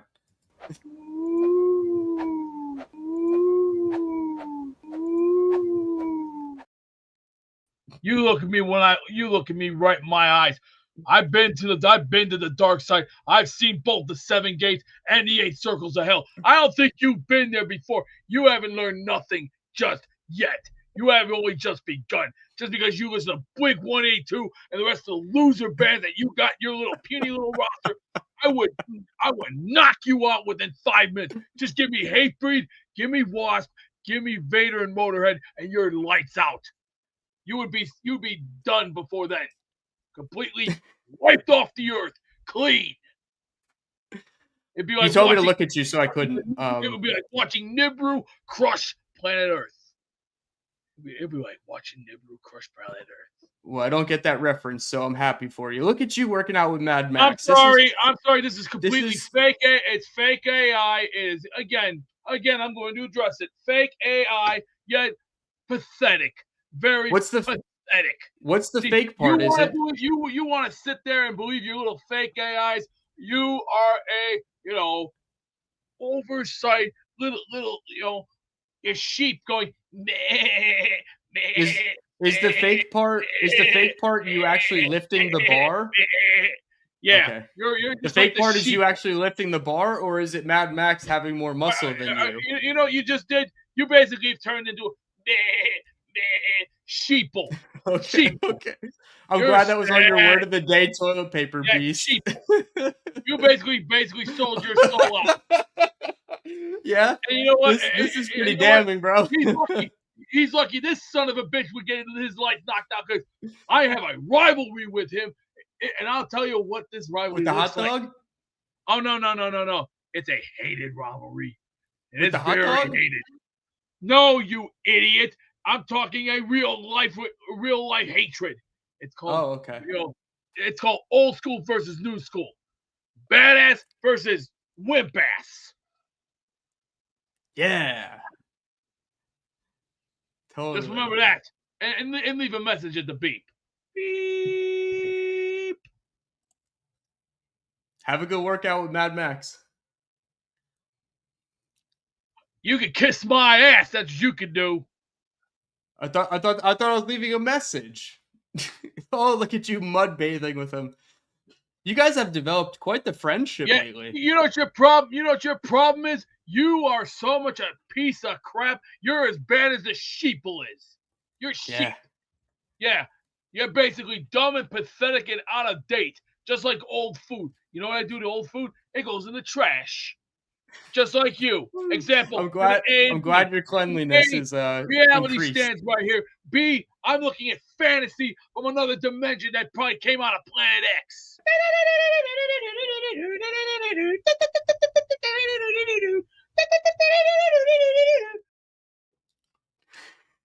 Appreciate you giving me some time there to count the raffle entries. Yeah.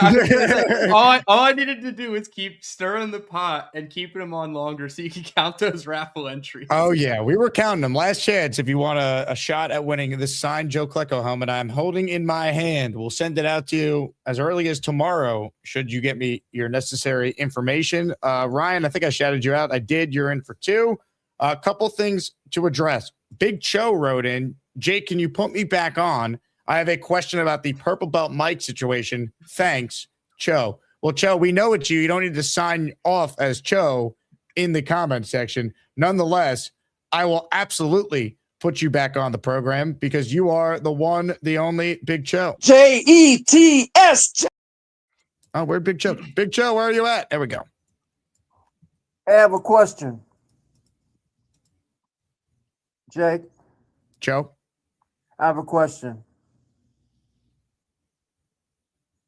You hear me? I'm listening. Hey, I went to the command center thing, and the only black name on there was only one, and it said Myrelle, Myrelle Callaman, Callamand. Is that his real name? Let me bring on my tech guy because I got to be honest, I'm not quite sure.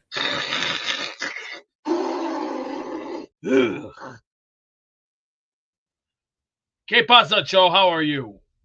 What's up, Beast? I've had a rough day. I heard.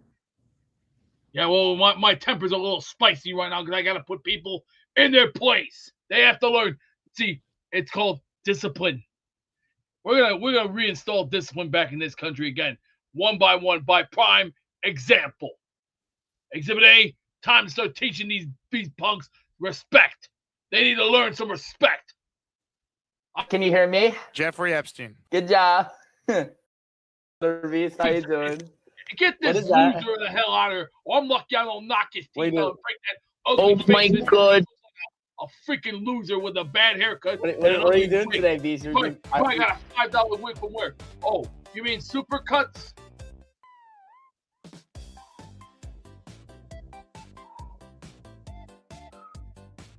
Beat it, you scrub. Oh, I want man. nothing to do with you.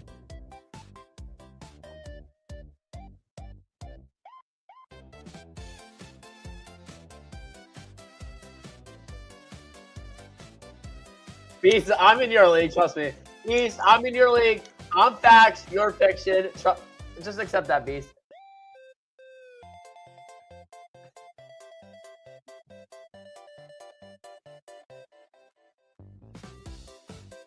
That's not. What's your? I'm like such a mixed beast, honestly. Like I'm like 25% Dutch, I'm 25% Italian, 25% Irish for my family side. Oh man, that's a good one. I'd probably be eating the sauna. Look at that. I like that picture. Beast.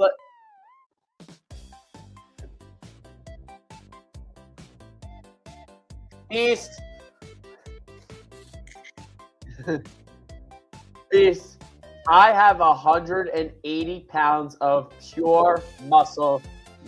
I care, Beast, because your muscles are just fat. Honestly, Beast, your muscles are fat. Beast, I'm more modern than you. Beast, what music do you used to listen to? I listen to 1980s music. Elton John, best music of all time.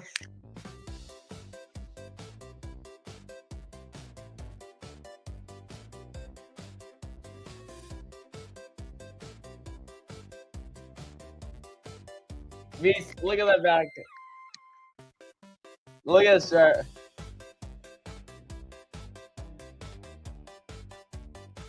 Look at this. Look at this shirt. Look at those badass bands in those pictures, Beast Breaker. Look at those badass bands.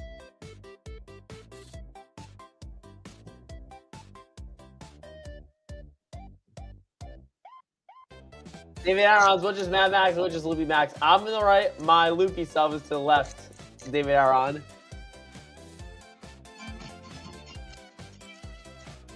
How much is the way here? I'm surprised Beast had no comment about your Elton John remark. Beast, you're fiction.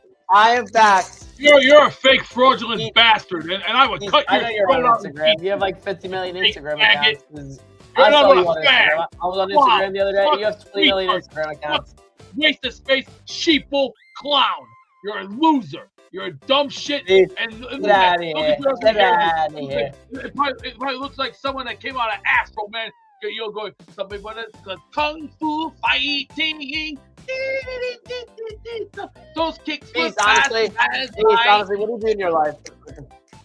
I've done more step than on the you scale. ever can imagine, pal. Step on the scale, You please. Honestly, are step a on the joke. scale. You are a joke Step on to the the scale. country. You are a joke to the industry, and you're a loser. I will toss you into He's the probably 6th was there. round. He needs to be like You even Jake survive, Heat, if you Alan survive Storm. fight 8th grade, Alan and Storm. God heck, you will die. You will die in the 1st round. You would be bleeding on the ground. They'd have to cart you out of here, and then by the time you're carted out of here, you'll be in the ambulance. I can throw a punch right now. Like a crimson mask. I would kick you in the face so bad that I would leave you bloody for murder, pal. You won't last. I'm not in my league, buddy. You're not in my league. You know what you just did? You just probably peed yourself because you left a little yellow stain right in your shorts. It's like me, like staring like Terry Silver. Right? Yeah, look at the trail. Did you see the trail? Right? Did you see the trail? Yeah, I think he peed in his pants. David Taddeo, honestly, David Taddeo, can you roast Beats for me? Beats is like anonymous. Beats, who do you think's more? I'm a powerful man, and you're an bigger muscles, me or B? You're not an asshole. I think you guys are speaking your opinion, and honestly, most of Beats I respect it. Most of Beats muscles are fat, honestly. Yes, this is real. Half his muscles are fat. Perfect proof. 100%. He's lucky I don't tear his throat out and put him in a fucking body bag. Sure. Honestly, I think you guys are great together, and I think you really like each other. We have in my world, it doesn't fly straight. Yep, Beast. Well, you can direct him. He's a young man, and You know what a Hase is, you fruitcake? That's a pig. It don't fly straight. I would, if I was Tony Montana, I would shoot you like they did. I was in non-gauge music. Maybe. Yeah, I'd be like Tony Montana going, say good night, say good night. I was in heavy metal as well. You're right. All the modern music's terrible. I listen to Poison. I listen to Elton John. You're a clown anyway. You're all the time. You're a clown. You're nothing but a clown. I'm in your league. I listen to 80s music.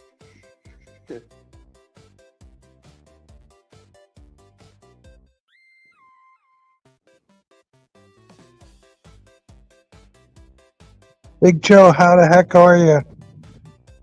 I'm doing well. I'm waiting on Jake to tell me about that name I said about Purple Belt Mike. If only the beast can fit the screen. Get a second beast. Get a second beast on the screen. We have 2 Mad Maxes. We didn't get 2 beast breakers. Yeah, Big Joe. I guess you're in the recruiting now and all that kind of stuff. You need more of an education than me, honestly. Yep.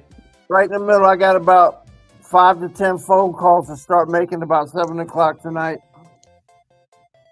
All right. Good luck to everything. I hope you come up with a really good team this year. Appreciate that. We still need 3 or 4 more players. Yeah. How do you judge it? I mean, through high school, and I'm kind of brain dead on this. I mean, you scout high school players and all that kind of stuff. Yeah, you scout high school, and you also have the transfer portal. Okay. So we got guys coming in from different schools and transfer. You just watch film on them, usually through Synergy. You can watch their games that they played from their last team, and then some of the players from high school will send you in games. I don't like to evaluate highlights because anybody can look good in a highlight. I make them send me send me a full game film. So I watch the full game film with the jersey color and number on there, and I watch that. If I like them, I'll watch 2, 3, 4 other games. And Coach, how many coaches from head coach on down are involved with the whole situation? At our place? Yes, sir.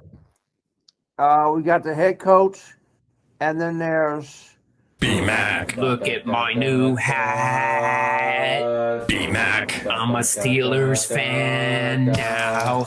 Women hate my douche face. Now I'm such a fraud. I'd eat Rogers' poop right from the source before he wipes.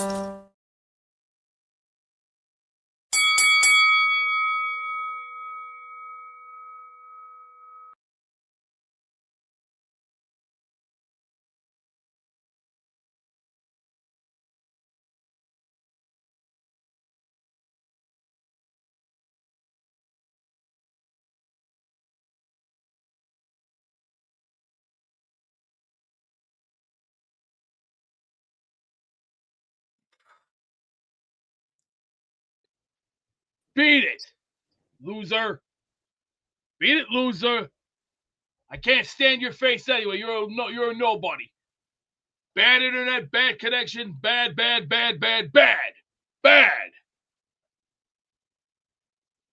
And go shave that shit off your face. Well, what are you, growing a rat's nest? You bum. Get a job, you wimp. If you can find one. Go find one. I gotta go take a shit right now. Thank you and have a nice day.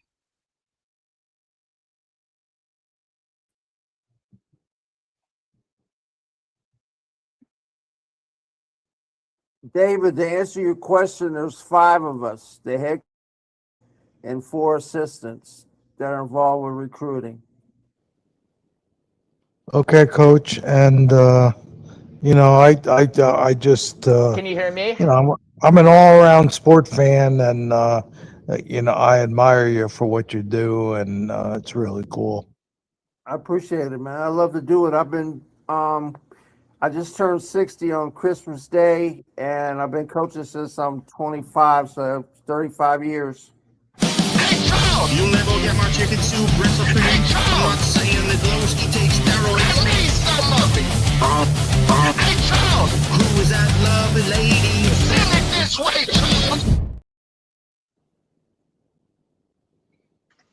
child.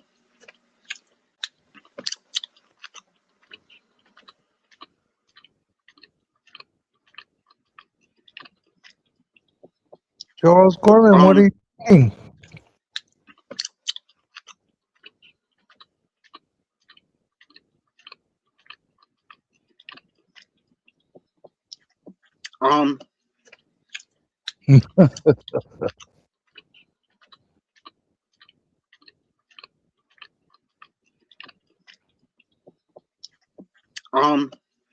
I think this could be a Jake ploy here.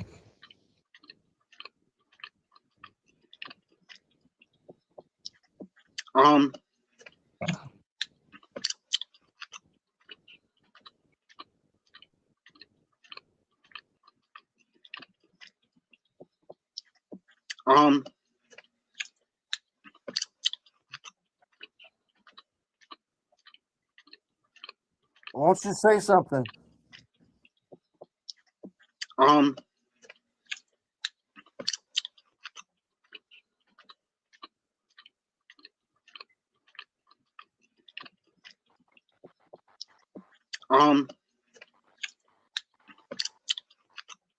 Wilkins still awaits. 2 outs. The 1-1 pitch.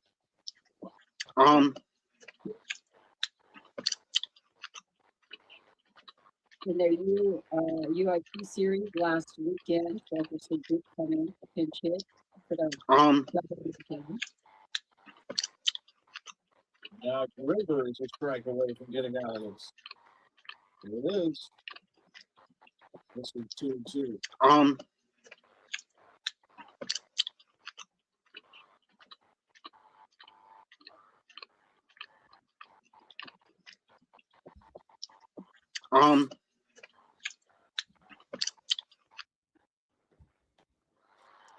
Joe, you have waited so patiently for the answer to your question. We've lost him. That about epitomizes Charles's calls. He was not going to get to the point anytime soon, Big Joe. I finally had to cut it off there. Cat had his tongue or something. Man. Hey, did you figure out what I was talking about? About that guy that's blocked? Still looking into it. I don't know who that guy is, but PBM says you blocked him. It's not Mike. I don't know who Mike is. Is he? Because it says Morel on there. No, I don't think that's Mike. Probably not. Or Mike. Purple belt. That's the only name that says it's blocked on my thing. I don't even know who that is. Nobody else is blocked. Mimosa says, put Dylan in the raffle for me. Mimosa with an awesome gesture. Dylan in our raffle for 4. The Jet fans getting a little crazy. Yeah. Dylan, I think you won a Klecko helmet before, so I'll give you a different helmet if you happen to win this one, and we'll put you in for the weekly. I certainly did win a Quecco. So yeah, thank you, Mimosa, first and foremost. She said it's because I went toe to toe with the Beast in that little rumble there. So I appreciate you, Mimosa. I would be more scared to fight Mimosa than I would Beast. Just saying. But yeah, if I win, maybe we'll figure something out. Ladies and gentlemen, last chance to get in on the raffle. We're going to do one more call here, and he's a legend. The great Robert C. has called in. He wants to talk to Big Cho. Hey, Robert. I'll let you two hash it out. What's up, Rob?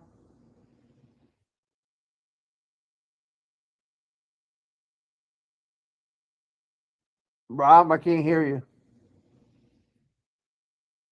I think you're on mute.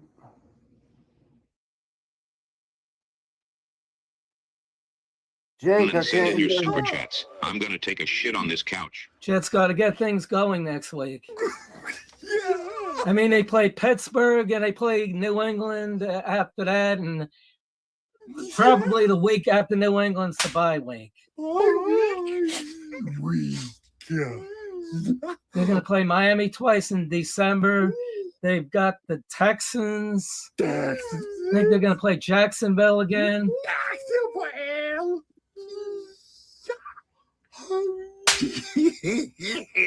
I mean, you all have a good week.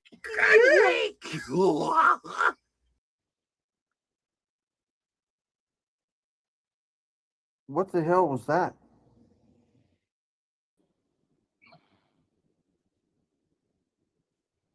Hey, Coach. I didn't understand that call, did you?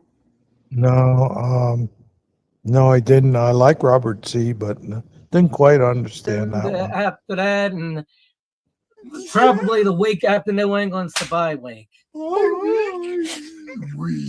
They're going to play Miami twice in December. They've got the Texans. I think they're going to play Jacksonville again.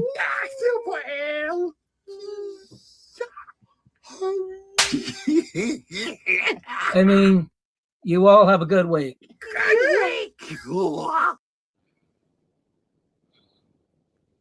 Oh, boy. Yeah, I don't know, Coach. Next week, I guess the schedule comes out, so we're going to be a lot more versed on things, you know. Be able to think things out. I'm looking forward to it. Me too, buddy. You going to be able to come to a meetup? Yeah, I am hoping, Coach, that they play Tennessee early, and that's the meetup. Hi, Jake. game. How are you? And if not, it'll I'm be good, up Robert. in New York. Yeah, because I'd love to meet you. Hey, Oh, I would love to meet you, Coach. click the like button and send in your super chats. I'm going to take a shit on this couch. Jets got to get things going next week. I mean, they play Pittsburgh and they play New England after that, and probably the week after New England's the bye week. What in the hell is that? They're going to play Robert, see Miami what the twice hell is in that ugly December. crap behind you? They've What is got that the crap? Texans. I think they're going to play Jacksonville again. This is like talking to idiots on steroids. My God. I mean, you all have a good week.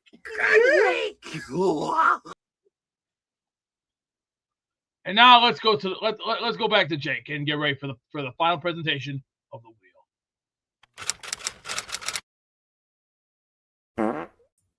That was a weird one from Robert C. I've never seen him like that. He had Beast with the deep fake, so who's the sheeple now?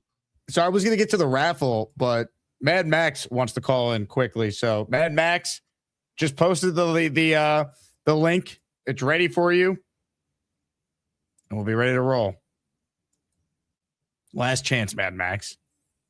I don't even know who's real anymore, Jake. Oh, man, he wrote link, call in link. That's him.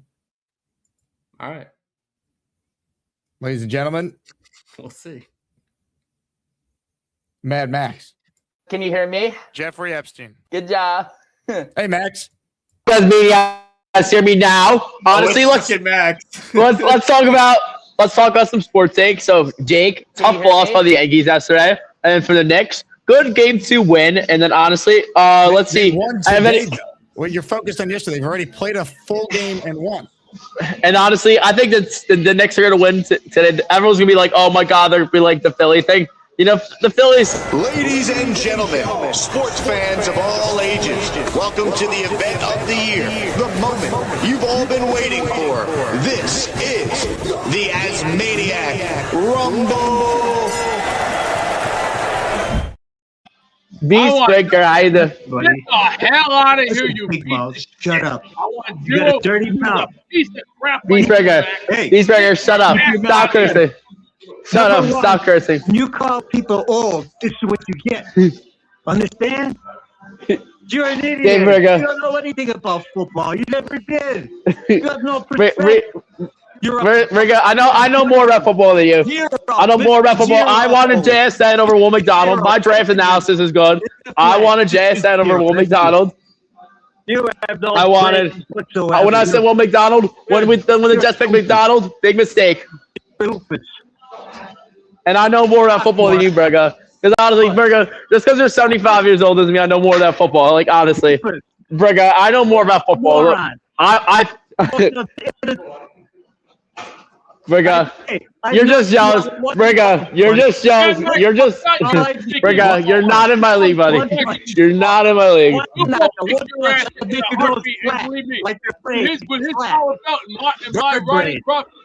Bird brain. Take that hat off. Take it off. Go on, get it. Okay, there you go. Bird brain. Listen, punk. Bird brain. Me and you would kick your ass with belts so bad that you would have red welts on your back by the time we're done with you. Listen, you'll be pig running mouth. on the Shut mama, up. and you'll be You got a dirty mouth. Jerk off. Keep your mouth shut. Briga, TV sticker. What you get. Understand? You're an idiot. You Yes, don't know sir. anything about football. You never did. You have no perspective. I know more about football than you, Briga. Briga, I know more about football. Zero. Briga. Zero. No, you zero. Briga. Briga, what do you know about the Jets? Aaron Glenn is terrible. You're a doofus. Bro, Briga. Low IQ, pathetic, beyond pathetic. You want to talk Briga, about scum? I want the Jets. I thought the Jets made a mistake with Malachi Corley. I thought it was the worst move. Other Jets fans thought it was a good move. Nope, not a good move. Let me say the other point. Briga, I cannot give him one more punch. Beastmaker. You are gonna learn pain. Believe me, if me and Briga teamed up, your ass would be on Dream Street, pal, with belt up your ass, and you will have red welt. By the time I'm done with you, you'll be running back to mama, going, I got the ass kicked by 2 older men. Yeah, well, you know why you got your ass whooped? Because you just basically went to the school of hard knocks. You haven't even. God, can we just calm down? Jeez. Let's bring Dylan back with us. We got to get to the raffle, man. I got plans later. Hold on. Gary's called in real quick. Gary, make it quick.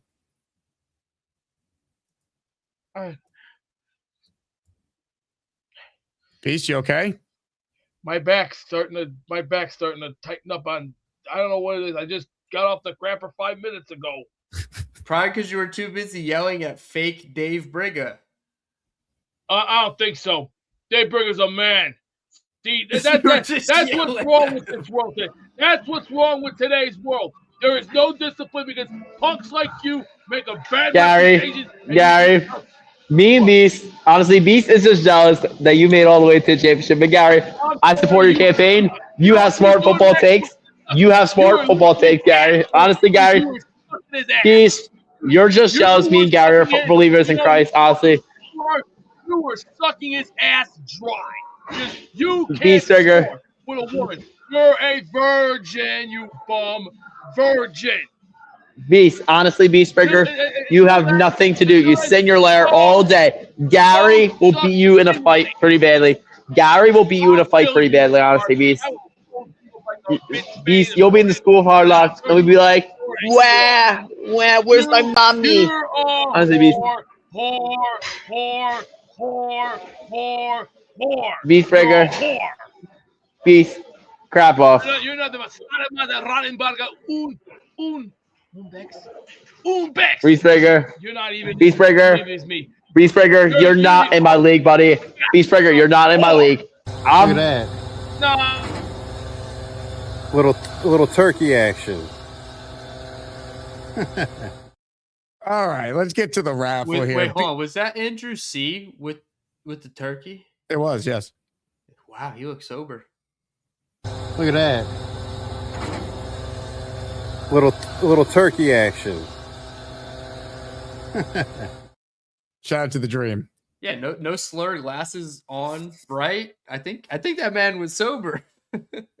Tremendous. All right, we have a raffle. Is the master of raffle ceremony able to calm down and get us there? Let's find out.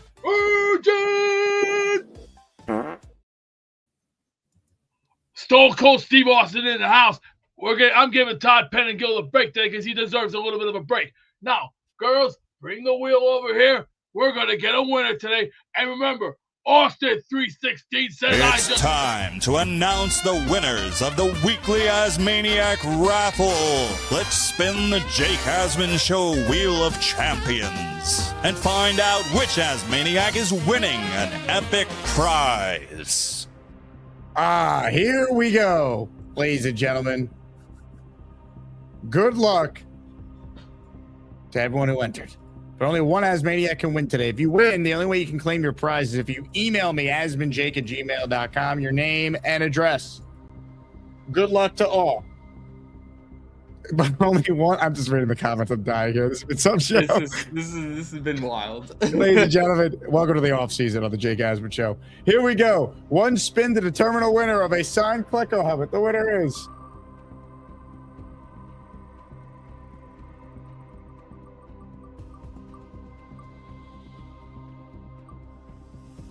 Derek, the Kansas Jet fan. Congrats to Derek. That was Let's tight. go. Derek, the winner. Hit it. Hey, go New York, go New York, go! Go New York, go New York, go! Congrats to Derek. Great caller. Great dude. Derek, just shoot me an email to confirm your address, and we'll get that sent out. He's watching the show. He goes, no way. I love you guys. Derek, well deserved, man. Well deserved. All right. Before we get out of here, Ricky NY called in. He wants to talk to the Beast, so I'll let them hash it out, and then DT and I will get out of here. Ricky, Beast, away.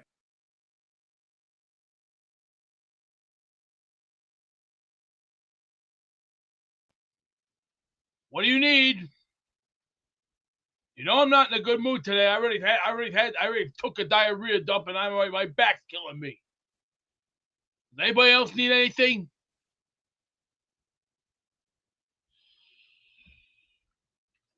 Just go. Just go. That's enough for today. I hope you have a good night, Beast. I hope you have a really good night. And the words of Eric Bischoff, just cut it. See, cut it. Just cut it. That's enough. I don't want to see this. This is horrifyingly horrific. This just shows that, you know, the disgrace of Jesus Christ and many others who believe in Jesus has to put up with this shit. This is the sickeningest crap I've ever saw. This is blasphemy from another dimension. And this is what shows how low society has turned. And you all going to learn this one way or the other. What's up, Beast? But chill out, man. They stressing you out for no reason, man. You're gonna get a heart attack. Chill out, man. We need you tomorrow. All right? Go to the bathroom. Turn on the tub. Wash your ass until we take a nap. I shower very goodly. And Okay. Let me address And get some rest. We're gonna need you for tomorrow. Hey, yo, Beast. Wait. Time out. Wait. I didn't know you were. I saw your jacket. What's up with that jacket? That's pathetic. See, that's AI excuse. See, this is a crock of shit right here. I don't twist in a trash heap like this. Whoever said that saw you. Put right in Listen, the back of somebody told me they saw you at the voting poll, man, with that jacket on. So I don't know. You know what you All are? right. You're part of the sheeple. You just basically sold out to the sheeple. All right. I'll see you tomorrow at 10 a.m. Look at that. Little turkey action. We covered a lot of ground today, DT. When is the next episode of the DT Experience dropping on your channel? We'll probably have something pre-recorded either tomorrow morning or tomorrow evening. I do have work all this weekend, so trying to fill it in, but it is a little bit of dead season. I know we got the rookie numbers. I promise I won't be making a video about rookie numbers exclusively, but I have a couple ideas. I also have some videos that I'll be doing for the Jets Roundtable that'll be coming out on their channel as well. So nothing really cooking, but I do have episodes and ideas brewing. I want to do a film dive, but I'm trying to figure out a way to not get flagged by YouTube. So we're thinking of other ways to do that. So still breaking down the draft class. Really excited to actually get into the 2027 classes. Sicko as that sounds. But yeah, lots of stuff coming on the channel at Dylan Tereman. Over 2,000 subscribers. Shout out Cisco, who won the mini Curtis Martin signed helmet. We will be meeting up and giving that to him in person. So, Jake, this was a show. A show unlike any other. Right, Gary? Exactly. Dylan, you're the man. I will talk to you soon. Always appreciate you stopping by the show. Absolutely, Jake. Appreciate it. He's Dylan Tereman. My name is Jake Asman. Like the video. Make sure you're subscribed to the channel. Everyone have a great rest of their day. We'll be live tomorrow morning. Ty Butler from ESPN New York joins me in the AM, and Joe Blewett breaking down D'Angelo Pons on film in the afternoon. That and whoever else Gator's going to call in as. Can't wait. Ladies and gentlemen, love you all. Let's go Jets. Let's go Knicks. And in the wise words of Beast, Virgin. Virgin!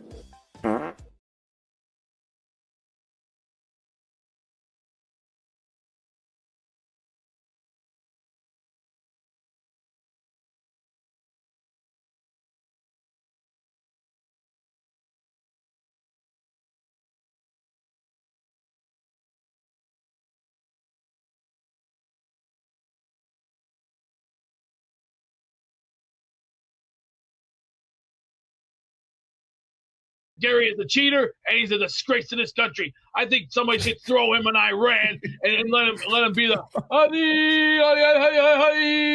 yeah, that's right.